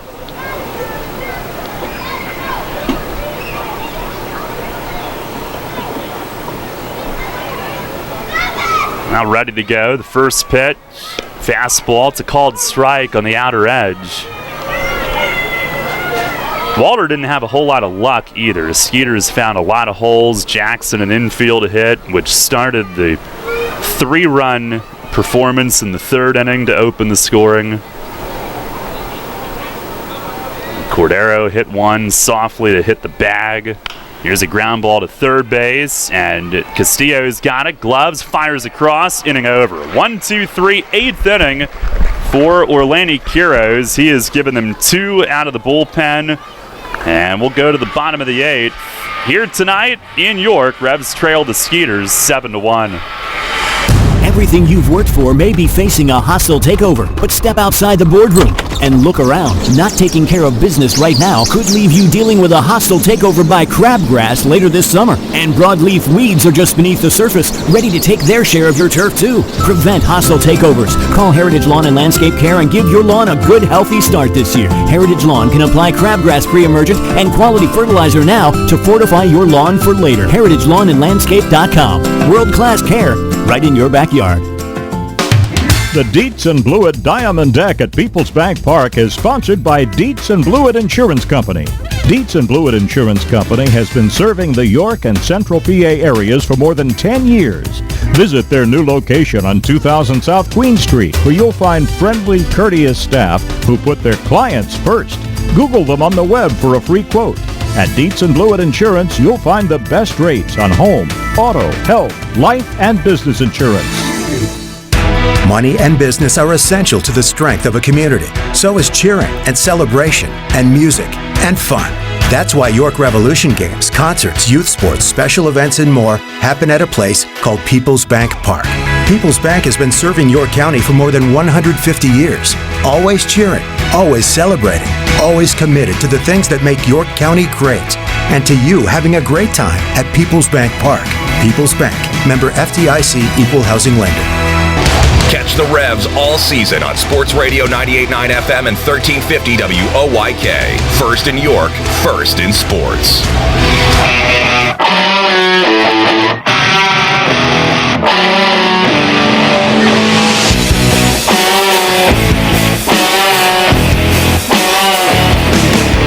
Head to the bottom of the 8th. It is 7-1 Sugarland. A new pitcher for the Skeeters, lefty Cesar Cabral. Pitching change brought to you by Maple Donuts. Now the Revs with Tejeda, Sportman, and Dotel coming up. Machi working around a leadoff double. Never say never, Daryl. You never know. Well, I took some superstitious measures. Man. Yeah, I'm not ready. I don't know what I'm going to do without this beard. I hate it. Oh, Lord, do I hate it. But at the same time, I don't know what it's going to be like without it. It's been so much fun. First pitch to Tejeda. That's a called strike down at the knees. I don't really want to get into all of my quirks on this winning streak, but shaving is one of them. I've had some fun ones on this winning streak. Shaving's going to take longer than normal due to how much growth there's been. Here's a swing and a miss. Well, I'll normally buzz it down with like more like a hair buzzer, I guess, and then I'll use like the skin tight razor to finish it off. I don't like to get myself too crazy, but hopefully I don't have to shave it. Now Cabral ready. 0-2 to Tejeda, swinging a line drive at center, right at Willie Taveras. Ball hit right on the nose, but Tejeda now 1 for 3 on the night, 1 down. Cabral 1-0 in 8 outings. 1 run in 8 2/3 innings coming in.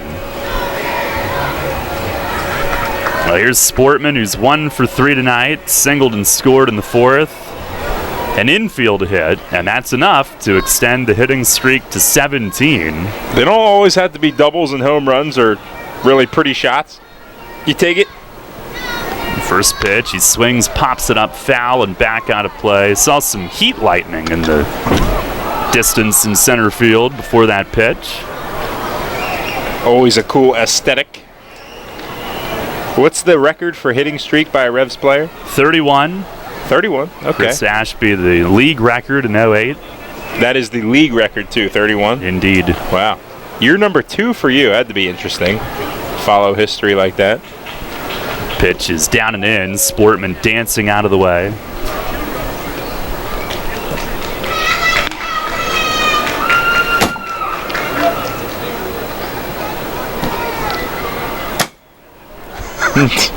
For good measure.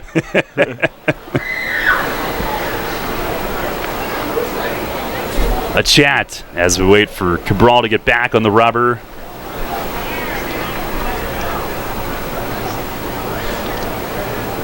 Now the 1-1.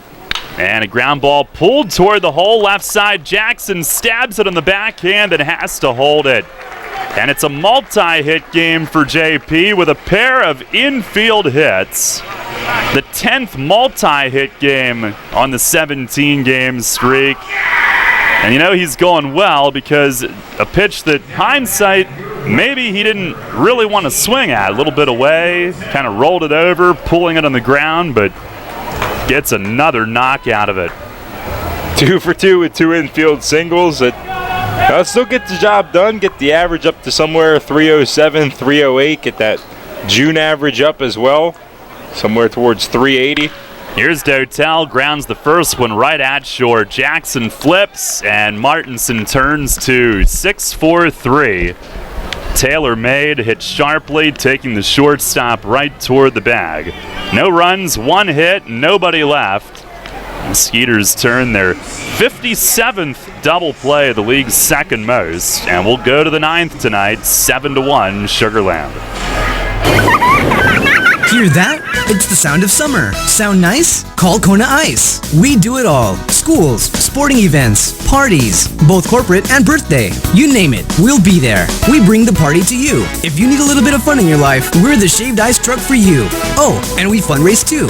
This summer, cool down with Kona Ice. Give us a call at 1-800-KONA-ICE or visit us online at www.kona-ice.com. Kona Ice. Flavor our world. We were with you when you were struggling with the challenges of being a young athlete, before the challenges of keeping fit while working 9 to 5, and long before Pilates and Zumba were even a thing. Flying Feet. Flying Feet Sports Shoes outfitted you as a young athlete. When you slipped into a new sport practically every season, you learned a lot and you grew strong. Now that you're an adult, why stop? Flying Feet has the brands and the styles that will increase your performance no matter how you choose to maintain your fitness. Just like when you were a kid, when you shop Flying Feet, you know you'll walk away with the best fit and natural comfort. Flying Feet stocks fitness shoes and all kinds of fitness gear. So, what do you do these days? Trail walking? Working out on the track, on the street, in the gym? Sign up for exercise classes like Pilates, Zumba, or need shoes for weightlifting? It doesn't matter what you're into, you can always count on Flying Feet. It's the one sportswear specialty store that's truly ageless. Flying Feet.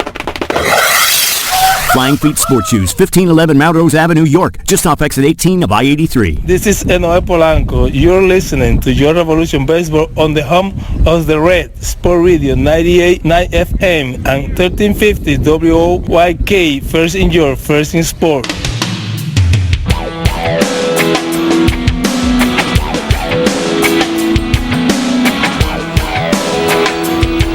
Head of the 9th, 7-1. Sugarland leads this one. Pat Young comes in. Pitching change brought to you by Maple Donuts.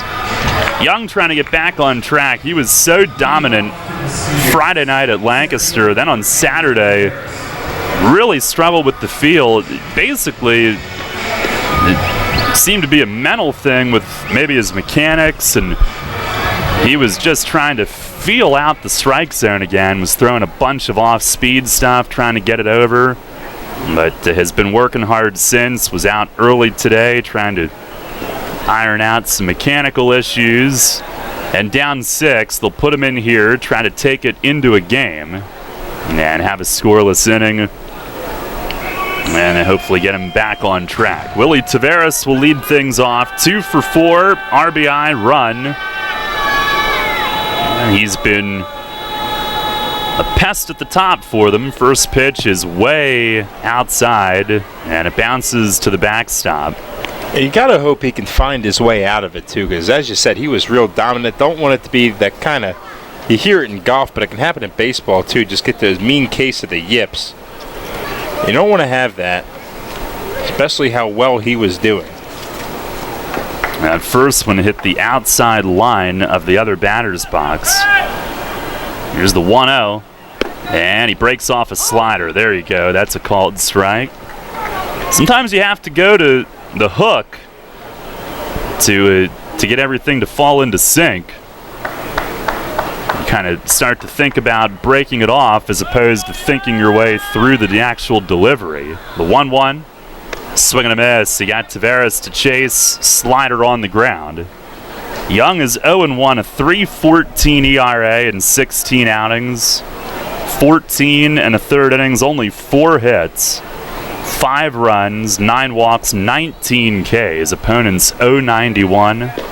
Pitch, it is down and away, a slider. Taveras started but stopped. They appeal it. But 3 good sliders in a row after that initial fastball that he yanked way away. Some heat lightning continues to flicker out beyond center.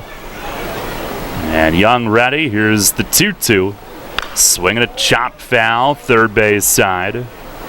One of Young's best outings was at Sugar Land. He had a 7-up, 7-down appearance. Another one was the one at Somerset a week and a half ago when he struck out the side.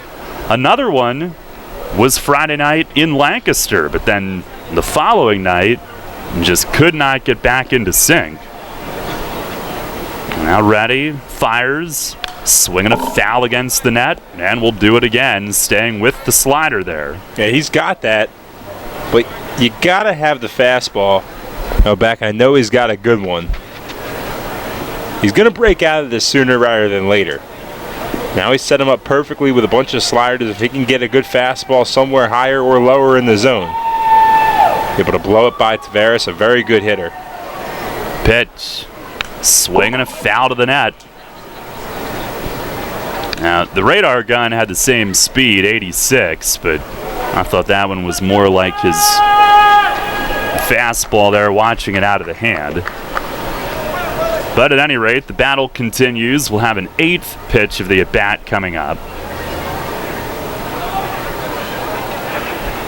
And he deals. Swing and a miss. He struck him out. Fastball at 92. And Pat Young back to doing Pat Young things. And there it was. Buried a fastball low in the zone after setting him up slider. Got him fouling it off. Got that one straight over the plate. And Pat hopefully setting himself up to be the guy we know and love.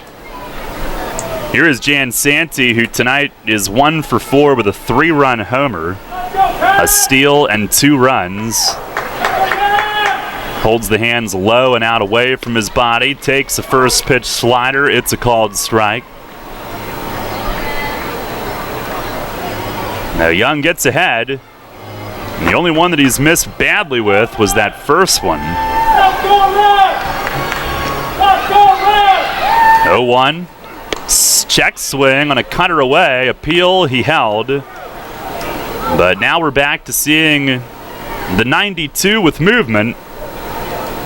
So all good things so far for Pat. Again set. The 1-1. Fastball low. Skeeters have lefty Robbie Ross loosening. They just signed him today. He has big league experience. And their bullpen lost Paulino this week to the Astros. The 2-1. And a swing and a miss, a slider. That'll even things up. And nice to be able to reload with a guy like Robbie Ross. After losing Felipe Paulinho, Ross had some good seasons with the Boston Red Sox.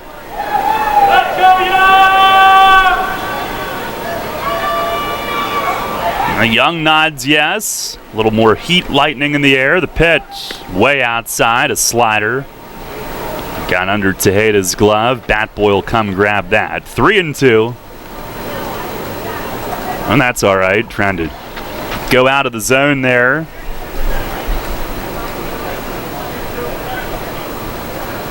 Full count. He's ready. And the payoff pitch.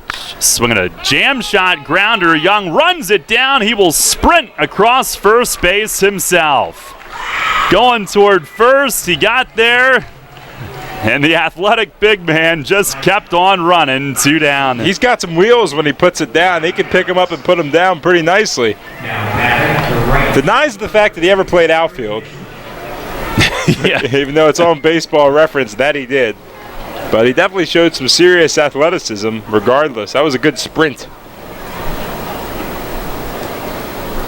The 2 down. Here is Jared Mitchell, who's 1 for 3.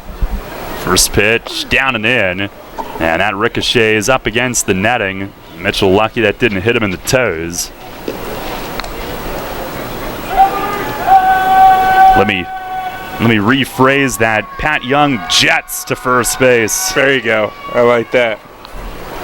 He was flying. 7-1 Sugarland here in the 9th.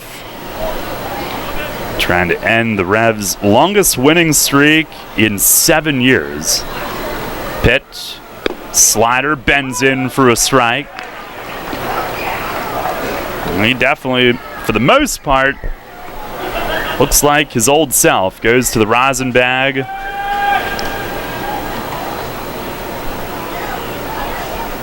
And now ready. Here it comes.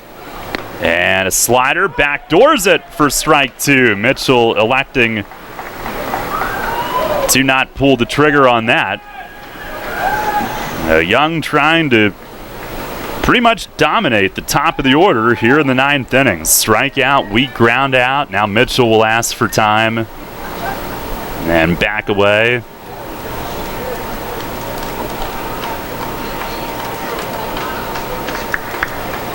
Young back against the rubber. He's ready. And the 1-2. Fastball misses high, but that's where he wanted it. Trying to get Mitchell to elevate with him. That ESPN piece that they did on Mitchell showed some of his college football highlights at LSU and College World Series when he was most outstanding player. The 2-2 and a slider in by the back foot. Now that's how they wanted to set him up, but Young a bit too far in and it goes full.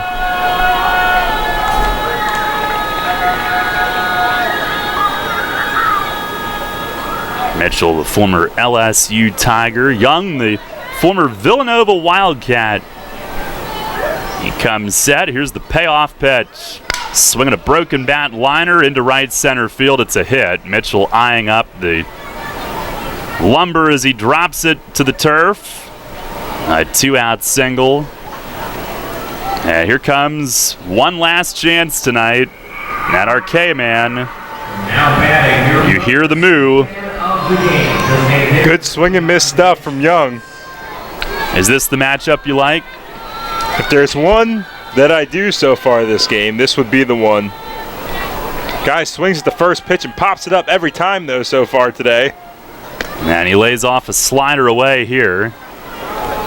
Well, not that one time that he went yard. It was a first pitch swinging. He didn't pop it up, but it was first pitch swinging.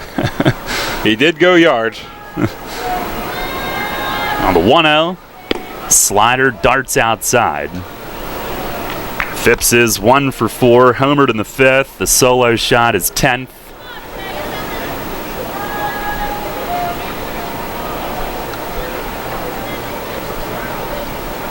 Now Young ready. The 2-0, Mitchell goes. They weren't holding, and it's in the dirt. Bounces away. He'll take his turn and head for third base. He was running on the pitch, and he never stopped as the ball went to the screen. It'll be a steal and a wild pitch. The steal is his 20th, which leads the league. Yeah, what a season for him so far. And Pat has his work cut out for him with Phipps ahead in the count 3-0. Here it is. Green light, and he fouls it straight back. None of those pitches were really close from Pat. Surprised he got the green light there. We'll take it if he fouls another one off. Get in the K territory after striking out 4 times last night. 3-1. Swing, another foul. Back over the roof. So it's come to this here tonight for Mazstecs. 3-2 with 2 outs in the 9th.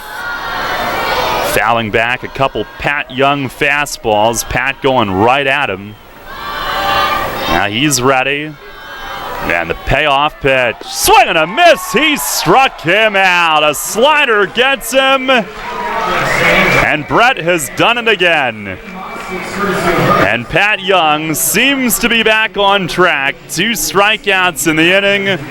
Big news for the Revs bullpen. He will have that to build on. Fletch waiting to greet him at the top step. No runs, 1 hit, and 1 left. We go to the last of the 9th, 7-1 Sugarland. One of downtown York's gems, Revival Social Club is the place to be in York. Experience our imaginatively, globally inspired menu with everything made from scratch using fresh local products.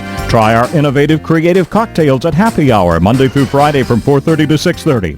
Pop-up events and brunches, dinner with the family, and the perfect party venue with a private room for up to 40 people upstairs. That's Revival Social Club, 19 North George Street in York. Check us out online at revivalsocialclubyork.com. Image 360 York is your choice for graphics that enhance, signage that works, and displays that inform. Everything from color change car wraps to vehicle wraps for your entire fleet, custom window graphic, decals and lettering, interior signage graphics and displays. Don't replace when you can reface. Call Rob and his team at 717-757-4909. That's 757-4909. Or order online at image360.com/YorkPA. It's fast, affordable, and convenient. Image 360, 2260 Industrial Highway in York. Sports injury? Walk into WellSpan Urgent Orthopedics for immediate care. No appointment is ever needed. Our orthopedic and sports medicine specialists are here to treat you. Visit wellspan.org/urgent orthopedics today for hours at our York and Hanover locations. Get the latest on the Orioles with the Baltimore Baseball Show, hosted by Dan Connolly. Mondays at 6 on Sports Radio 98.9 FM and 1350 WOYK. Downtown's ready. Are you? The Revs play here. Sports Radio 98.9 FM and 1350 WOYK. York.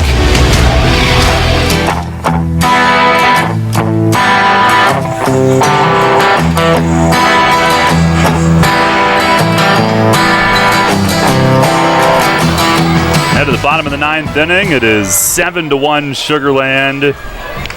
They are the obstacle that might end this winning streak. Revs need 6 against Robbie Ross, who takes over. Well, there was a rude awakening for our buddy Joe Leinert yesterday in his Atlantic League debut. Ross, well, not a guy coming right out of college, to say the least. No, he was added earlier today. Quite frankly, mere minutes before game time. Ryan Dent leads off. First pitch breaking ball is a little low. If we learned anything from Sugarland, they do not care about last-minute roster moves, and they certainly do not care about last-minute lineup moves. Whew. Here's a breaking ball. Dent checks, stops, appeal to first. He held. Good night for Dent, quietly. He's singled, doubled, and walked. Hit the ball hard. The 2-0. Oh, almost got hit hard in near his shins, and he dives across the plate to protect the legs.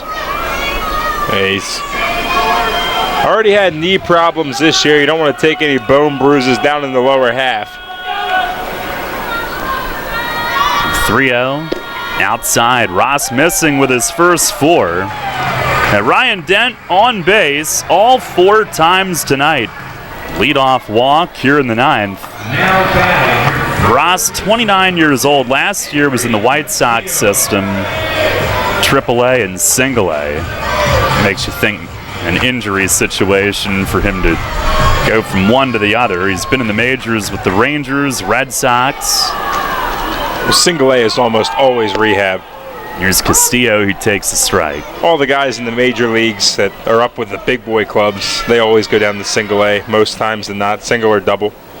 And if you're a guy like playing for the Phillies, you get to go down to Clearwater, Florida. It's pretty nice. Cutter missing inside, 1-1. I would almost demand to go to Single A, Florida, Arizona. Mostly nicer areas. Carolinas. All expenses paid. There's a slider high and away. That missed badly. Castillo 1 for 3. And it would behoove them to be patient. Ross has missed with 6 of his first 7. The 2-1 way outside again. In the majors, Ross 16-12, 3.92 ERA. 12 starts and 254 relief outings. 3-1. That's outside. Back-to-back walks to start the bottom of the 9th. No doubt, Pete Incaviglia hoping for smooth waters here for his new lefty, but eventually they may have to get somebody else at least loosening, which I'm sure with a 6-run lead is what he wants to avoid.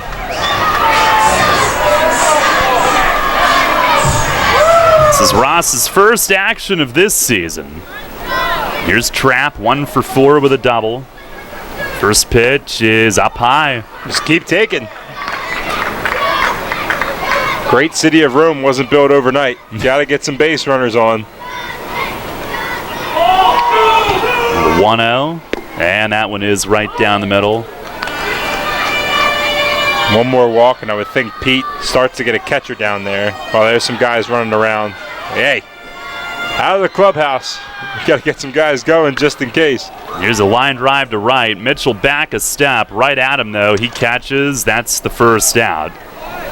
Cesar Cabral, who pitched last inning, ran down there to get somebody's attention. They Trapp 1 for 5 on the night. Here's Nina. Now batting. He's 0 for 3 with a walk. Second baseman number 12, Alex Nina. 7 runs, 13 hits, and an error for Sugarland. 1 run, 9 hits, no errors for York.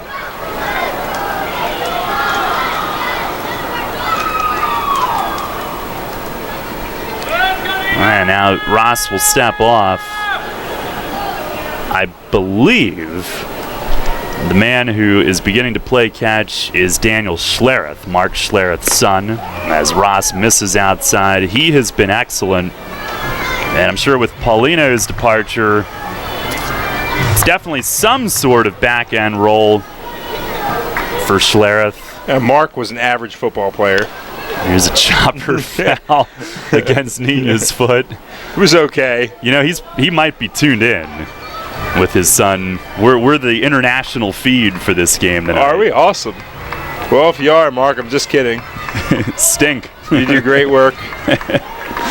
Even now, off the football field. Here's a cutter for a strike, 1-2. Didn't he have like 30 knee operations or something? Man, he was an Iron Man. That was a tough position to play. Fullback. He's funny too. Comes on podcast. Got a good sense of humor.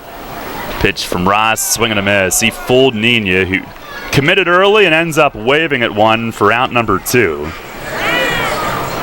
Now the Revs down to their final out tonight. Talbot Nash coming up. Tough night for Talbot. A 7-game hitting streak is at stake. 0 for 4 with 3 punch-outs.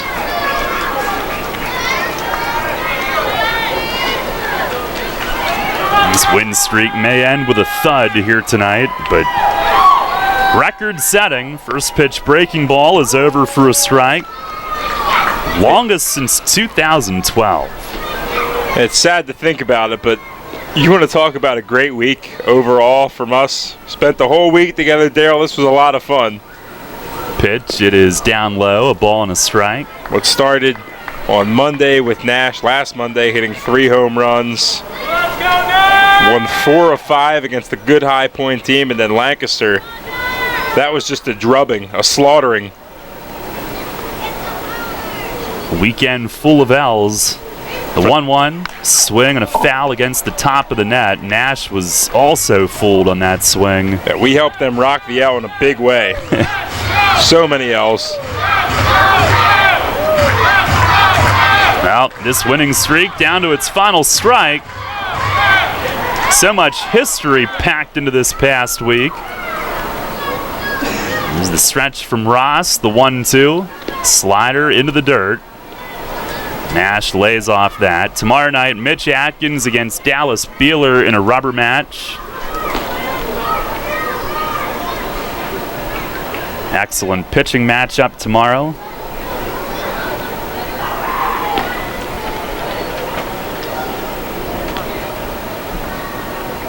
Now Ross sets the 1-2. Swing and it's tipped foul over toward the Skeeters dugout.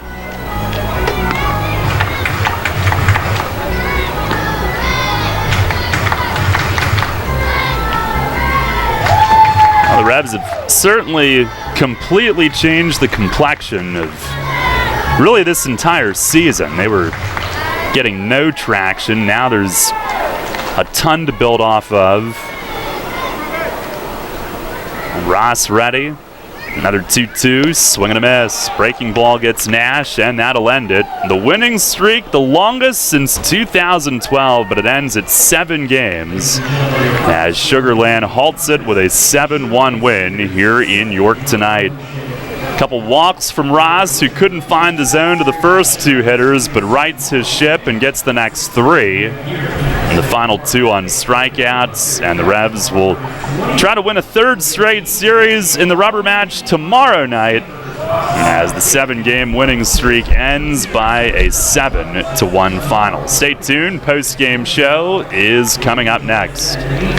There's a lot of talk out there about good health care. We all want a good plan. But step outside and take a good look at all those beautiful trees and shrubs in your yard. Do you have a plan to maintain their good health? Heritage Lawn and Landscape Care has a veteran staff of 12 fully licensed and trained tree health care professionals to rely on, including